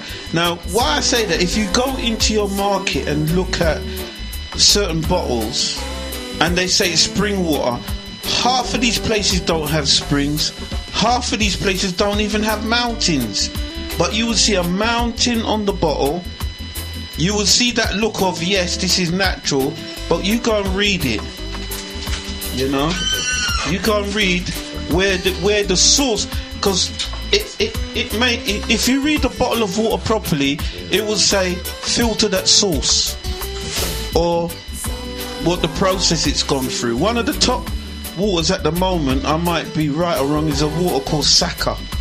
Saka's, am I right? Saka's. Yeah, because of its what's the thing? The pH levels. Yeah, sorry. Yeah. So Saka at the moment is where a lot of people are now, going to. They're buying that, and I think that's Turkish. I think, am I right? Yeah. But I'm just saying that a lot of these waters are people like, I reckon some of them are just whiskey people. Probably got some tanks or reservoir and just putting water in normal bottle and just knocking it out. I mean, hold on, we got a water here. I'm just gonna look at it. The water's cool. Are we allowed? Are we not gonna get sued? How much money you got in the bank, Jammers? Well, if we're all broke, they can't do nothing. Except for community service, right? Which we have to wear the orange hive is. Now my eyes can't read this writing, and I'm wondering if it's by design. Jammers, you can read that. What do you want me to read? I want to read where it's coming from. It's called Pinar. Yeah. Right? I can't see. I don't know if Dougie wears glasses, but I can't read it. Have a look. It's coming from Turkey. No, I can't read it. Well, yeah. It's coming from Turkey, yeah. Now, anything you put in your body, you're supposed to read it. But they put it so small that you can't read it. Yeah, but the one good thing they've put on there is the pH is it 8.2 they've put on here. Pinar. Now, I'm just saying, we're talking about areas of control. I'm just looking at the picture that they've actually put on the bottle with it. Trees, mountains, I want to know, and we're going to Google this now and see if there is a mountain called Pinar or a spring called Pinar. Because really and truly, this is what the branding is showing us. Yeah? This is what the branding is saying. Oh, this has come from some... it says spring water. Yes. So we got to check if it's a spring. Right, yeah. Yeah? And there's a hydration. Yeah, because most spring water, what they say is it comes down the volcanoes and filters through the volcanic rocks and at the end of the filtration of the rocks, you get this pure water. That's what it's supposed to be. Am I right or wrong? That's one kind, but the different ones is when you're dealing with the spring. There's a pure natural spring it's coming from, from underground and so forth. Oh, okay, yeah. And now, what I should have done is brought a bottle of tap water and see if you could taste the difference, Theo. No, but it's true. Oh, it's true. Well, we could, some people might be able to taste the difference. Pardon? Yeah, but we have to look at these things. Is there a mountain or spring name? I can't see, but it's the Turkish name for spring. Pina. It's the Turkish name for spring. Spring water. Yeah, but is it for a spring? Okay, anyway. I think you've hit the nail on it. Basically, there's no way of verifying certain, the information that we're using to, especially when it comes to food or whatever, that's vital to our existence. No, but it's very interesting. You touched on psychology, and I think you said psychology is. I said your brain works on information and emotion. Yeah, that's what it is. Now, we automatically buy a bottle of water. But we don't read it because we think it's safe. We don't. That in itself is psychology to me. Yeah, we've been. I got told off by someone, and they said, "No, don't drink. You should have your water in a bottle. Water should be in a bottle." And the reason why Perrier water's in a green bottle because water should not be in sunlight. Should not. They even tell you on some of them, do not drink the bottle of water if it's in the back of your car. If it's been sitting around too long. What happens if water reaches a certain temperature? Do you know what happens? Change the pH. If you open a bottle of water and the temperature of the water goes up and down, you breed bacteria. That bacteria is called. Is it Legionnaire's disease? What you get in what you get in air conditioning? Because if you're not keeping. If you have water that's tepid, like warm, cold, hot, then it starts to breed. It starts to breed bacteria. So that is another thing that we should be looking at when it comes to bottled water. If the water's been sitting around warm, you know what I mean? It's a flag. It's a flag. Yeah. Because the thing we have to look at is that when someone presents themselves as sick, they're not going to put it down to water. They're going to say, he suffered from a case of pneumonia, or he suffered from this. They're going to label it to what they think it is. And most of the time, it could be the water. Just the water. It could be, it could be other things. But they're just going to say, you know what, the hospital's full. Yeah, it's pneumonia. Well, I think this is one of the elements. Was it pulmonary embolism or something they want to make up? I think it's one of the elements of control because we're taught to trust. That's the first thing to make something tame. Is that you lay down your guard. You know what I mean? You drop your guard. And a wild different from between a wild animal and a tame animal is the wild animal is still on alert. It don't trust everything. It has to fend for itself. But once you've been trained to tame and you open to everything that comes your way, you don't check nothing. We don't really check anything. We just take somebody's word for something and then that's it. We're doing it. We've lost our level of being able to check things for ourselves. We're going by somebody else, what somebody else says. I think we've just become what I would say is complacent, lazy. Everything is done for you. That's why people don't know. People are not reading and checking things. Look at the writing on that. I need to go to Specsavers, but more time if I'm thirsty, I would have just drink it straight away, But it's the same as when we said,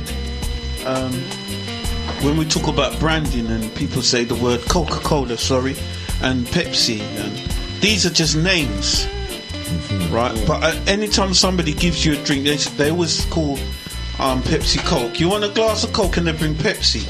You don't understand? What is Coke? It don't sound too good to me. Could I say something into that? Coke, what is Coke? I mean, years ago, back in the 70s, they actually had cocaine in Coke. Yeah. Right? And really, yeah? Yeah, cocaine. Part of cocaine is in Coca-Cola. And what you have is also, I don't know, it was viral. It was going around on social media. This is a few years ago, where this guy had a scorpion in a bowl. And basically, he put Coca-Cola on it, or it was Pepsi. Now, with scorpions, they can withstand over 300 Fahrenheit of heat, you know. But when the guy poured this Coke on it, or it was Pepsi, guess what happened to the scorpion? It fried its ass. It was acidic, and it killed the scorpion. So if it can do that to a scorpion, and in fact, if you want to polish your 1p coins and your coppers and stuff, you just put the Coke in it. You know what I mean? The Coca-Cola. So if it's doing that, then, you know, what is it doing really to your intestines and digestive system? So these are a lot of things. But we do have hydrochloric acid in the belly. So the Coke won't kind of do the same as it did to the scorpion. But it just shows you, though, what you're taking in is not necessarily nutritional. It's just stuff to taste good and to be sold. And people get hooked on this stuff through what you call manipulation of consciousness, because they have this stuff called neurocinema. So the neurocinema is also ways to manipulate your consciousness, with the images and the light and sounds and all the narratives. And my daughter does this marketing research stuff, and things she's came across on realizing is how a lot of the marketing is geared to manipulating your subconscious, getting you to buy into things that you really didn't want, you know. So a lot of that is there as well. So you know, I would say that we need to look inward to ourselves. Inward. There is an inner voice. There is the inner knowledge. Some folk may get all irritated about, don't want to hear that and all that business, but that's the truth. That's the reason why you're getting bamboozled so much, because we don't listen to ourselves. We don't know how to listen to ourselves. And when you do, you get this guidance that lets you know what your body needs to what your body don't need. Because not every diet, everything that's put out there is for everybody. And some people just jump onto things and not look to see, well, what their body uniquely needs. You got blood groups that are different. That means that if you was to be a vegetarian and you're O, that's not going to really be good for you, because your blood constitution also dictates the kind of nutrition you need to take into your body. So not all dietary methods is for everyone. And growing up, you know, the old folks, the old Jamaica man, them say one man's food is another man's poison. So, you know, you have to look in really to yourself and listen to how you feel, to comprehend to be guided correctly to what suits you. Just don't follow fashion people or just hear things, you know. So that's what I would say. Yeah, and I'd just like to add, because we were talking about the brain earlier, what it is, most things are designed to create an addiction. And how that works is, as we were saying with the brain works on information and emotion.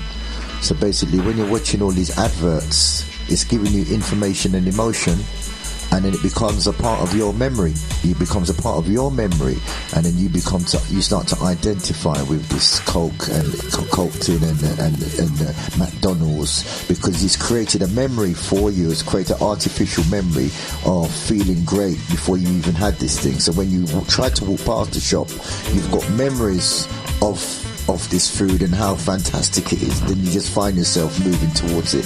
It's a process of information plus emotion equals memory. It's very interesting you said that, because if we was to do a survey in this room right now, and I said salt powder, or I said coffee, we are going to go for the one that they've been pumping at us and we know we may not even drink that, but that's the one we're going to go to when we go in the market. Oh, coffee, Nescafe, soap, Persil. If we, this is how they've controlled us. If we see a no frills one, we start thinking, oh, it's cheap. It's cheap. It's no good. That's how they've got us. Yeah, and if you see healthy food as well. Yeah. Let me just jump, because that's quite interesting, because I'm listening. And I just want to ride on what Supreme just said there, because I had a conversation with my sister yesterday, and was talking about smoking, because she smokes, yeah? Don't smoke as much as she used to, 5-10 years ago. Right, but she still smoke. And I said to that, why you smoke? And she paused, because they're addictive and so forth, yeah? But I said to her that on the pack of the cigarette, smoking kills. Right? He says it kills. So why are you still smoking? Right? Just to run on what Supreme says, that the way we're being programmed, you said earlier on. Right? No, then. I just want to ride on what Supreme was saying earlier, because I'm listening and it's quite interesting. And also talk about what our brother said earlier on as well. The 9 areas, and the whole thing about health. And a wise man said to me, in fact, the wise man was Dr. Lel Africa. No, I thought you were going to say me.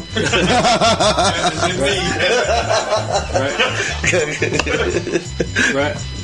And he played a clip of him earlier on, and to me he's one of my teachers. He said that if you're stupid and ignorant, and this was a few years ago, there'll always be a business.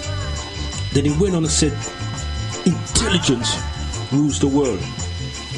And I'm trying to wonder what is one of the top words, Then I get to work out the pharmaceutical company operate, how the doctor's system operate, and then I start to work things out. See? And this thing about war on health, right? There is a war on health. That's a fact,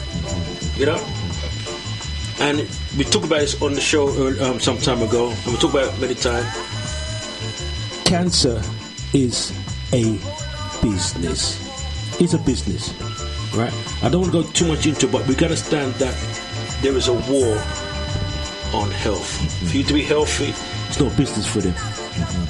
So what Supreme is, bringing to the table, it's serious stuff. Yeah, I just want to just away from the topic. Then we're going to go back to Theo. You got a show coming up on prostate cancer. So yes. When is that taking place? That's on the 28th of April. We're looking to do prostate cancer is about awareness, and we're looking to have Vasco Stevenson. I haven't spoken to him yet, but hopefully be there. Errol, who I know Supreme knows very well. In fact, it's true Supreme I did know Errol. And we're going to have 2 I think we're going to try and get Kinsu on the panel as well. But basically about awareness, I also talk about mental health as well. Right, so mental health, prostate cancer. Yeah. And that show's taking place on... Yeah, the Parkview Academy. Parkview Academy. What date is that going to be? It's on the 28th. We're going to start about 1:30. Right, okay, yeah. Okay, thanks for that. And right, Theo, I'm going to be back to you now. Right. So, and then we're going to bring in Sion. I see you zoning out there, yeah? No. I just wanted to. I just wanted to. What's been said and carry on. Yeah. I just wanted to reiterate a few things. I want to clarify what I was saying. Whereas this idea, before we get into this idea of that health is an area of control. I'm still not unsure where that idea popped up to call them that. But in any case, the thing I want to emphasize about this is that whether you can't ever make distinct separations between these. Hello? Yes. Did you do something to the mic just now? It's okay. Go. And to these areas, it looks like something that you can focus on, but the whole point of it and looking at it is that this just gives us the dimensions upon which an entire collective enterprise functions. You see, so the war encompasses everything, including your health. Health is your state of being. And then obviously what you're talking about is not necessarily a war on health, it's a war on you. And the state of your health, or whether you wind up healthy or diseased, is the outcome that's being pursued. That's just what I want to make clear. When it comes down to the marketing and everything, when prior to a few episodes ago, when Shen and myself were discussing this beginning, I was supposed to have introduced the we're having last week's little thing going on. So, okay, hold on. Right. So when it comes to who else? All right. So when it comes to the people who are behind this, then there's kind of like three kind of things to really look at when you're looking at the whole idea of what's called a reality confrontation. One is that there's a kind of like unique predilection towards destroying people, lands, environments, you see, and then also the thing that assists them, and you covered it briefly, is that they have an ability to persuade others to kind of like be involved, to be complicit in their own destruction through persuasion. This is one of the features. You see, the kind of thing about when it comes down to when you're a spiritless people, when you don't operate within these kind of like what other people recognize as kind of like being moral and ethical kind of ways of going about doing things, then that kind of disposition should have really earmarked you to be wiped out anyway. The only reason why you remain there is because other people participate in their own destruction. Even a few years ago, and sometimes they'll just put this right in front of your face. You'll read something like The Independent when it was still in print, and the guy was actually talking about gender politics. But he said, when you want to wipe a people, when you want to destroy a people, he said the best way is to have them do the job for you. That was in the lead of the article. So that's part of the issue, you see. But going back, so as I said, the whole thing about, it says war and counter war, but then, the whole idea about it is there are intuitive and practical strategies which are available to us right now. Can you to actually, there are so many individuals. I know there's been I've been a regular guest on, for example, Buzzing Bees show, and I've had Sister Kendake on there, who's studied with the Dogon in Africa and really much has a wealth of knowledge on, health and well-being practices, which are like quite removed from the kind of like what they call it the pharmaceutical industry complex. After all, on a recent event, it was stated by one of the panelists. It was I believe it was a show where the guy was talking about the history of the religions in the Caribbean, and he had a sister there, and she spoke, well, everything that they're feeding these patients and the industry that they use to treat so-called diseases, which just goes on and prolongs and poisons them even more. All of that's derived from nature. This is what you began saying on the show. It's all about nature. The original religion was basically nature, right? So all of the source of all of these pharmaceuticals that have then been tampered with and then other things added to it in order to guarantee certain effects comes from nature.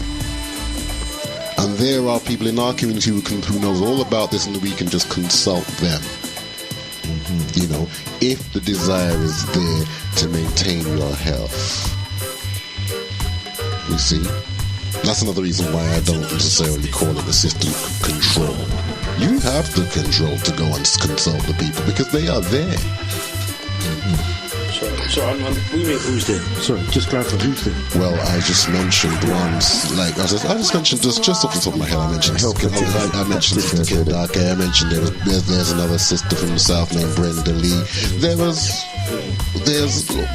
a proliferation of these individuals, and even if you can't consult them directly, there's material out there that you can really get a hold of and look into these things. You can look at these things, whatever specifically is going on with you. You mentioned cancer. One of the key things about cancer is alkalizing the body. That's something you can learn to do yourself. And then, as Siam was saying, not one particular route towards balancing out your health is not necessarily going to work for the next person, because there's a variance of factors involved in there. But then you have to be kind of studious and scrutinize the information. And if your health is that valuable to you, then you'll do that. If someone really wants that car, they'll scrimp and scrape, and they will walk to work, and they will do all kind of things to make sure that once they get the money, they can put down that payment, because it's that important. You see? So are you saying that the 9 points is relating to your sense of being? It relates. Say again? The 9 points of control, are they all related to your sense of being and Your nature, is that what you're saying? In a certain way. No, I don't think I'm saying that. I was specifically looking at the health aspect, because there's been a lot of talk about this being an area where there's a control factor in there. You see, the control factor is because the war spans every other aspect of activity that's on this list. Every single other, and that is actually going to have an effect on how you relate to your attitude with regards to your health, with regards to everything else. I don't know if that's not clear. Okay. I'll probably look at it slightly different, but I don't want to. Well, please, just by all means. We'll let Simon, you'd like to comment? Yeah.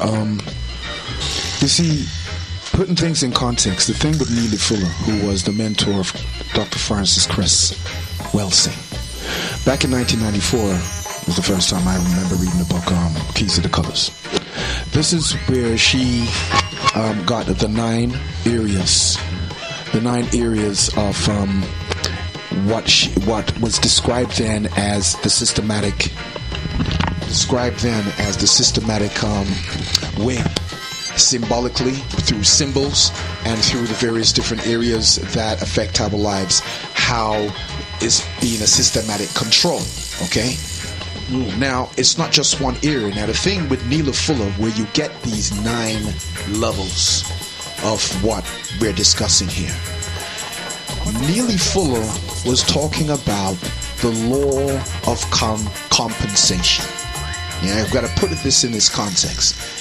The universal law of compensation is what Neely Fuller was using, or trying to get people to realize about the universal principle, in order to counteract these unnatural and non-universal, laws set up by man to manipulate and to enslave man. Yeah, the law of compensation works with the law of rhythm, meaning that rhythm compensates for the imbalances that take place when things have gone to the either extreme side of a polarity. You see? So the nature of the universe is balance and harmony. So Neely Fuller was talking about, you need to understand the compensation code. You need to tune into universal laws and principles. The spiritual laws is what you need to line up with to help you counteract all of this nonsense. For example, when we're dealing with health, it's actually unnatural to be unhealthy. But we have been conditioned to accept, being ill and sick is just a part of life. But it's natural to be healthy. It's unnatural to be unhealthy. And in other areas, there's a lot of things we've accepted as natural, which are very man-made, influenced. That is not natural.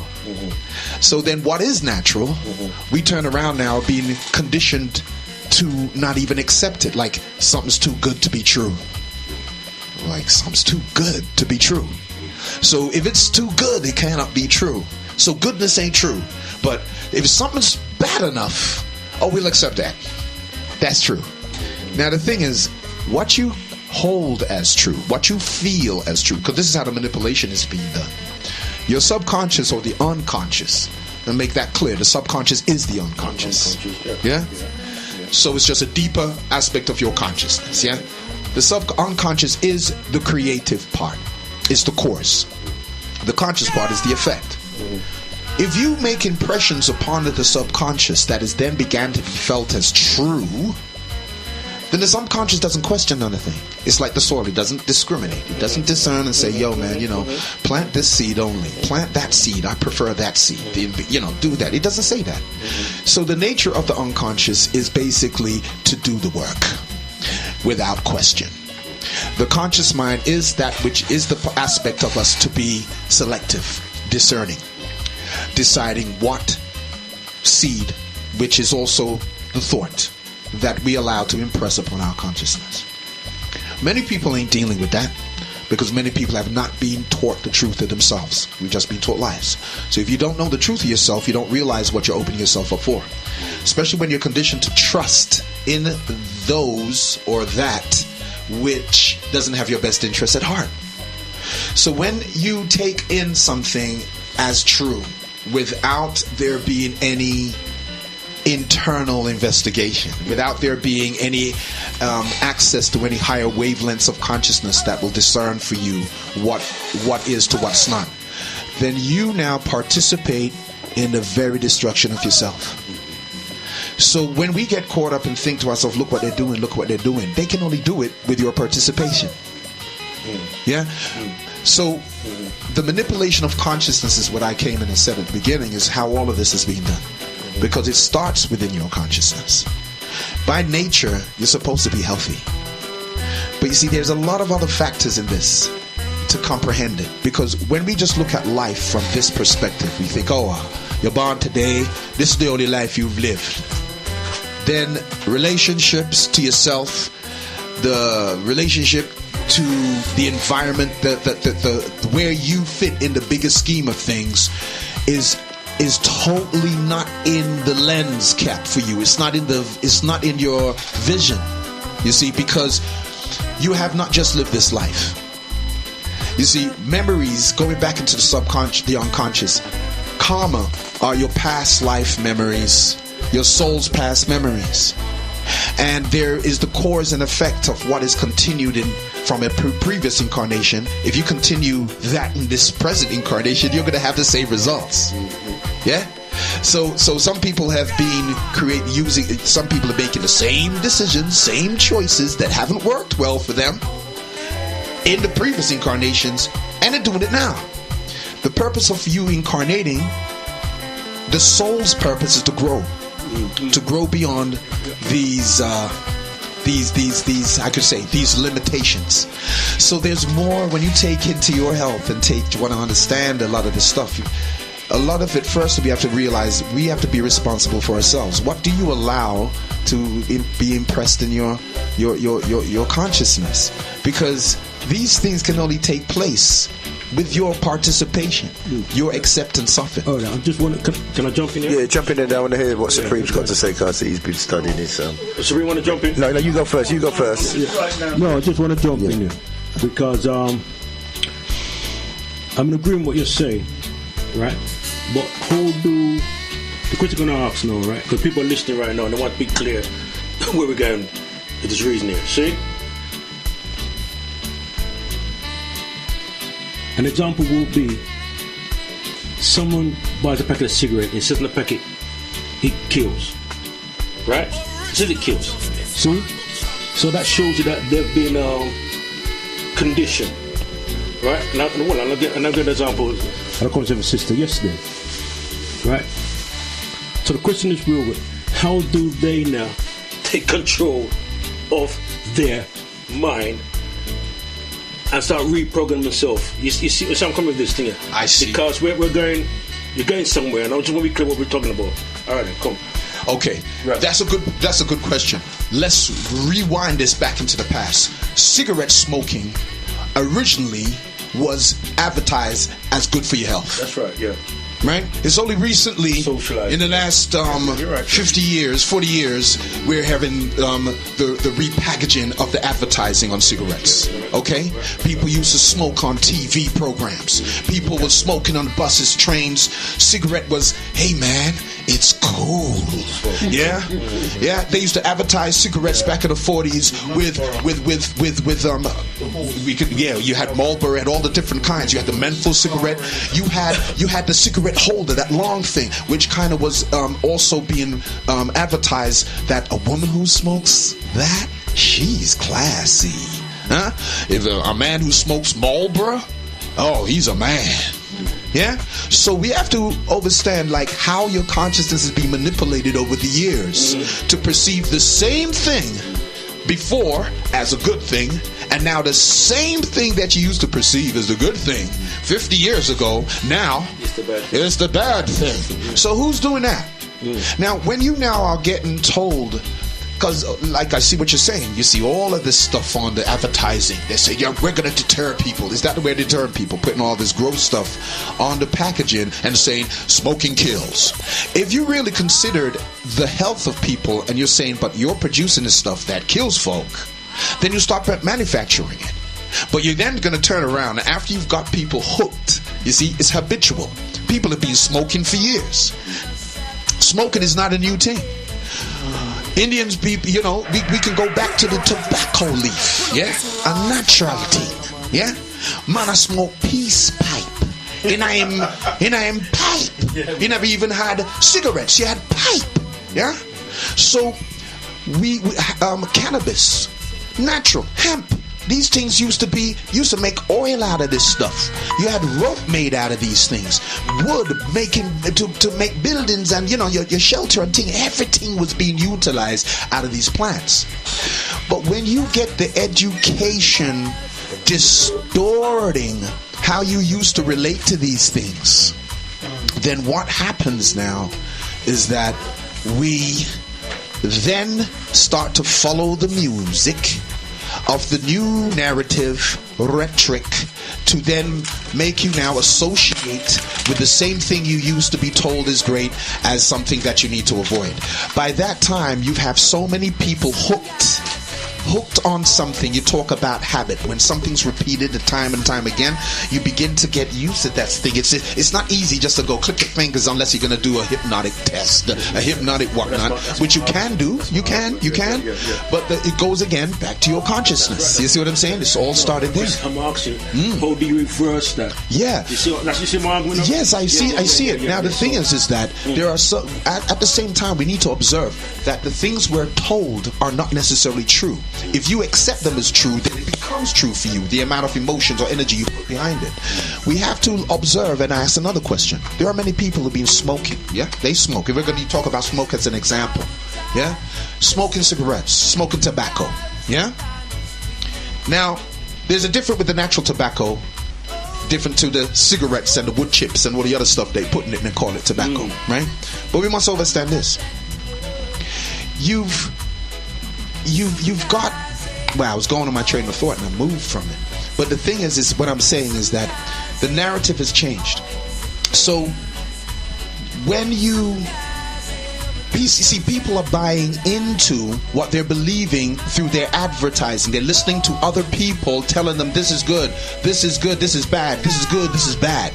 Now you got people who smoking and they smoke, they eat what they want to eat, them just do what they want to do, and they live until over 100 years old. There is documented, even evidential proof of this. So you ask yourself, well, hang on a minute. So these people who smoke cigarettes and things, for example, eat what they want to eat, need to still name them cow foot, yeah, and them different type of food, yeah. What happening to these people out them outliving a lot of people who is saying, well, I don't smoke, I don't eat no meat, I don't eat none of this, and I don't drink, and they're dying at the age of 60, some of them at 40, some of them, yeah. But then you have to ask yourself, but then you got these people who smoke, you look at these people, there's people who live, they're over 100 years old, they're in their late 90s, they're in their early hundreds. And then you ask them, so what's your secret? How come you live so long? They don't come and give you some amazing miracle different type of thing. They just say, well, I eat what I want to eat. I like my smoke and I smoke my smoke. Me take me drink, me like me little drink, and me do the little things them that make me feel happy, and I just do them things that me love me music and me love the dance. And this is what, and it says, live your life and be happy. So this individual now hasn't come out with some big scientific thing you're going to run in laboratory to try for lockdown to give you their reason or what their secret was to why they've outlived many other people who's been trying to avoid and listen all the things that they can say is not good for you, and listening to the so-called healthy ones, people who are trying to tell you that they got your best interests at heart. So these are questions now. Ask that question. How can people who smoke, look, I know people who smoke 80 a day and them still smoking, and they're big old people, and I'm living stronger and healthier than certain people who don't do half of the things that we've been told. I'm not saying that's what you must go and do, but it goes to show that our constitution, your own inner constitution, is going to be different to the next man across the street. Yeah. So you know. So anyway, that's my answer to that. Yeah. What it is, I just said we've got about 2 minutes left in a second. So we can go. We go until about 10 past anyway. So it's quite interesting that Xiaomi said that and Dougie said that. And my answer to this is that sickness, when people are sick, is you can smoke and you're okay, but if your body's in stress and you're low and your immune system is down, that's when sickness kicks in to me. And that's when it starts to, just like the water, you know, like if you're low and you're stressed out, you're open to anything, trust me. One of the things that I want to mention with smoking is that now we know that they've done this thing with secondhand smoking. What's this thing when they call it when you pick up secondhand smoking?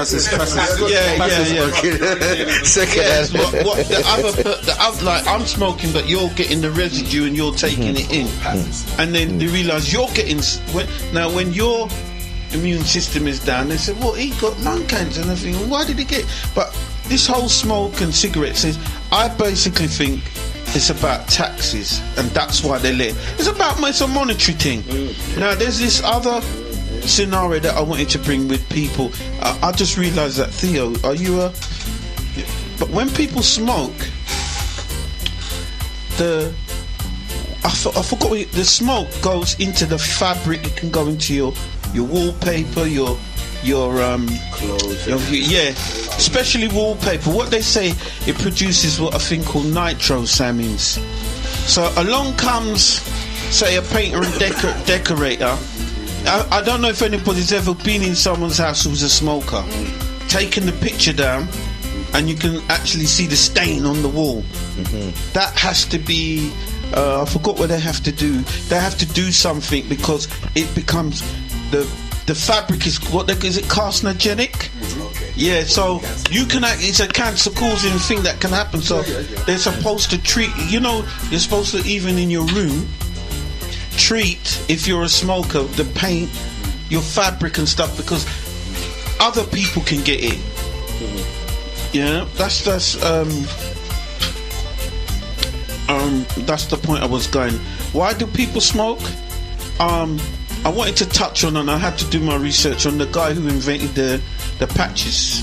I thought I'd call him, but he invented it for his wife, who was addicted to it, and realised something happened to her skin, and he invented this patch, and he realised that what he was basically doing is giving when you spike your nicotine, you have a spike, so they put the patch on to control the spiking, or just something is going into your skin to say you've had your nicotine, what was it, little fix, yeah. Okay, anyway, I didn't do no research, and that's all head top. Apologies for that, jammers. No, but one thing I did want to touch on was this thing with the great McDonald's, right? Because I quickly just looked that up, where a lot of us now seem to think it is good to treat our children to McDonald's. If you're good, you're gonna go McDonald's. It's a treat. Yeah, it's your treat. You know what? You're gonna have your party there, but it took Jamie Oliver to take them to court, and they thought he wouldn't win. because he said the meat they were using in the burgers they called pink slime. It was a low grade, and what they did, and this meat was the meat that was cast as meat they used for cats and dogs, unedible for humans. But what they did is, I think it's either a gas or they treat it with this ammonium, whatever it is, to make it edible. Now, I didn't know this, but the only thing I knew is the case that Jamie Oliver won. And this is where we talk about control. Because you're the bigger person, or you're a big brand, small you wouldn't take them on because things are going to happen to you. We've seen it with our health people such as Dr. Sebi. You know what? You're talking too much. You're getting too powerful. Bam, you're gone. You understand?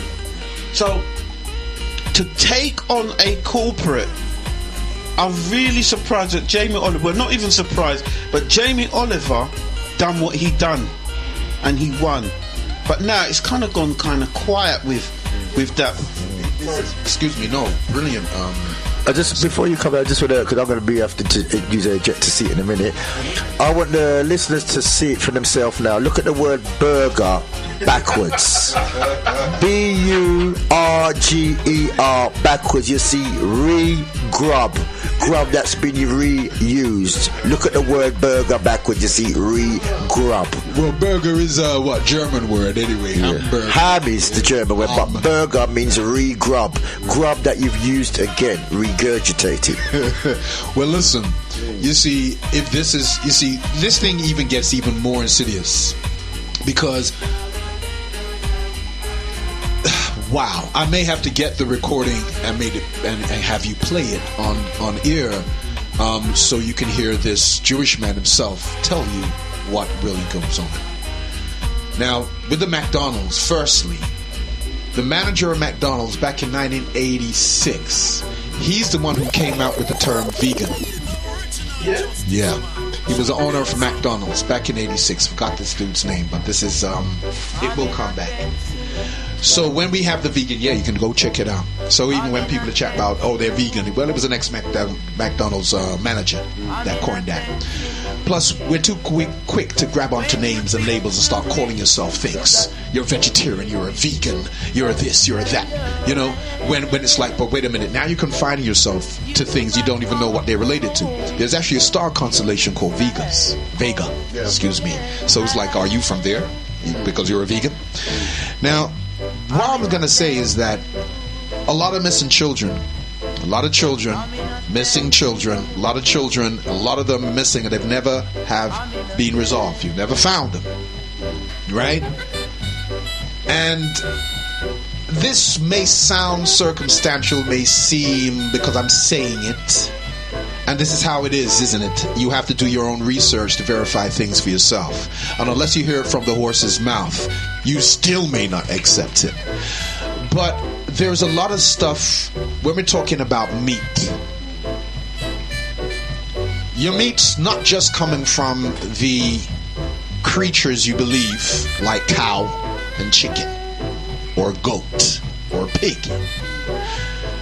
People are actually consuming human meat. And they don't realize this. Then you have to ask yourself, why do you focus or market certain foods only to children? Children are the main ones you target and kind of advertise a certain brand of food around. Why? Some of these people do some very insidious jokes. For them, it's insidious. It's very cynical. It's very sadistic. You understand what I mean? Now, you have a people who see themselves as the chosen people. And I'm not mentioning names because I think a lot of us should understand what this is, who this refers to that. Therefore, they see everybody else, everyone else on the planet. The term is called Goyim, which means you're just cattle. You're cattle. You're just there to be used. You're just there to be used, abused. You're just there to serve whatever purpose they want to use you for. So when you have people who perceive themselves to see others who, as far as they consider, are not the chosen one. And you're dealing, and at the same time, these people who see themselves as these chosen ones are fake. They're crypto versions of what they claim to be. And so what I'm saying is that who is making the decisions behind all of this? Where these things really come from? You see, if you're dealing, when you look at the word man, you're gonna have to cut it because Okay. I'm gonna have to sum it up. Yeah. All right. But you can continue afterwards anyway. I'm just gonna just sum up this section. Okay. Let's sum it. Right. So, but Free, I just want to just some final words on this section, No mic. and then we can continue after. Yeah. Yeah, well, we kind of went away from the direction I was actually going to head in, so we might have to come back and regroup. It's gone on to a very interesting. The thing about it, Jamie Oliver taking on McDonald's and winning. I'm not entirely surprised at that, because I think that was the time when Jamie Oliver was becoming a brand in his own right. So it was pretty much a corporate, a kind of hostile takeover of that part of the industry, the food and industry, and that, as you can see, he kind of, once he got that result, he built quite an empire out of it, because you can go to all corners of London, you'll find Jamie's this all over the place, right? So, and it's only just recently he's had to face the administrators of a certain arm of his business. So he's been going for quite some time. But see, that's the nature of the capitalist system. Mm-hmm. So a final word on the 9 points of control. That. Well, we'll just have to continue. I mean, I can only reiterate what I've said thus far and say some more things, because to really get down to the crux of all of this, you kind of have to move in the direction that Shen and I were going to take it in, which was it was also going to link up with Marimba Annie's Jurugu and the Asili philosophy. Right, now that very much talks about behind the design. So we have to pull it into that. But I wanted to say that Siam was quite, on point, talking about the whole thing where the whole reparations principle. Mm-hmm. This is also about, and it feeds into that where Neely Fuller speaks about nobody being mistreated, and also those who are most in need and those most deserving should be getting. Right. Okay. You see. Yeah. But we'll have to cover that. We'll have to cover that later. Yeah. So basically, Doug, you got any final words for this point? No, this point. Yeah. Just thoroughly enjoyed the reasoning. What's been said, and yeah, it's very stimulating. Yeah, and I'm sure you're going to continue. There's got a couple of announcements to make. Event called Right to Reply for You. Do you need help writing a letter? Are you facing eviction? Have your benefits been sanctioned? Do you have rent arrears? Do you have benefits? Do you have a housing issue? We can write a letter for you to tackle all of the issues and above and help you with other correspondence. You can call on 07710 633 102 or email us at wrightoreplyforyou@yahoo.com. So any problems writing a letter, facing eviction, benefits, rent arrears or housing issue, contact Right to Reply on 07710 633 102. Also, make sure you support Active Futures and Afro Caribbean Leadership Company event called Who is Representing You, and this is taking place. When is this taking place? Actually, it's taking place this Saturday. At the Cultural Centre from 6 till 8:30 p.m. Saturday the 17th of March 2018, West Indian Cultural Centre, 9 Clarendon Road, Hornsey, N80DJ, and that's taking place this Saturday. For more information, contact Hesketh on 07905 250 042. Also, you can get more information on 028881 5881. 2 events, one event to make sure you, and another thing if you need help with your writing. Basically, today we started off discussing the the Medunecha, which is your nature. We talked about the brain, the powerhouse organ of your brain, and that we really need to start to at least try to work out how to use our brain. You know, we live with it all of our life, but that's the least that we pay attention to, basically. So pay attention, do some research on your brain. Then we talked about the Medunecha, we talked about grammar, talked about how the ancient chemic science was actually designed to tap into your nature. We touched on your breath, we touched on how you stand is a part that you can empower your spirit. And then we went talked about Black Dread as well. We gave an assessment of the show. Great assessment led by Robert Dudley, also Supreme. We reviewed that. And then also do remember the event coming up, Dougie talent show plus health on prostate cancer, and that's taking place on the 28th at Parkview Academy. Stay tuned to this station for more information. If you're talented or you're a poet or singer, April, 28th of April. Make sure you contact this station. Then we went into the main topic of the day, which is the 9 areas of activity or control, and we dealt with them. Theo, can you just give the 9 points again? I'm sorry. The 9 points of activity and control. Well, the nine are let me see: economics, education, entertainment, labor, law, politics, religion, sex, war. And then I still don't say it. We had a discussion of also had a discussion of health as well. Yeah, we had a discussion. And then Sion brought in some other interesting dynamics on this topic, which I'm sure might be continued after this. Well, anyway, it's been another great show. Supreme, you got any final words? Yeah, I think sport is in there. Sport. Okay. Right. Okay. I'm going to leave it with this. Thank you for listening in and tuning into the show. Off the show with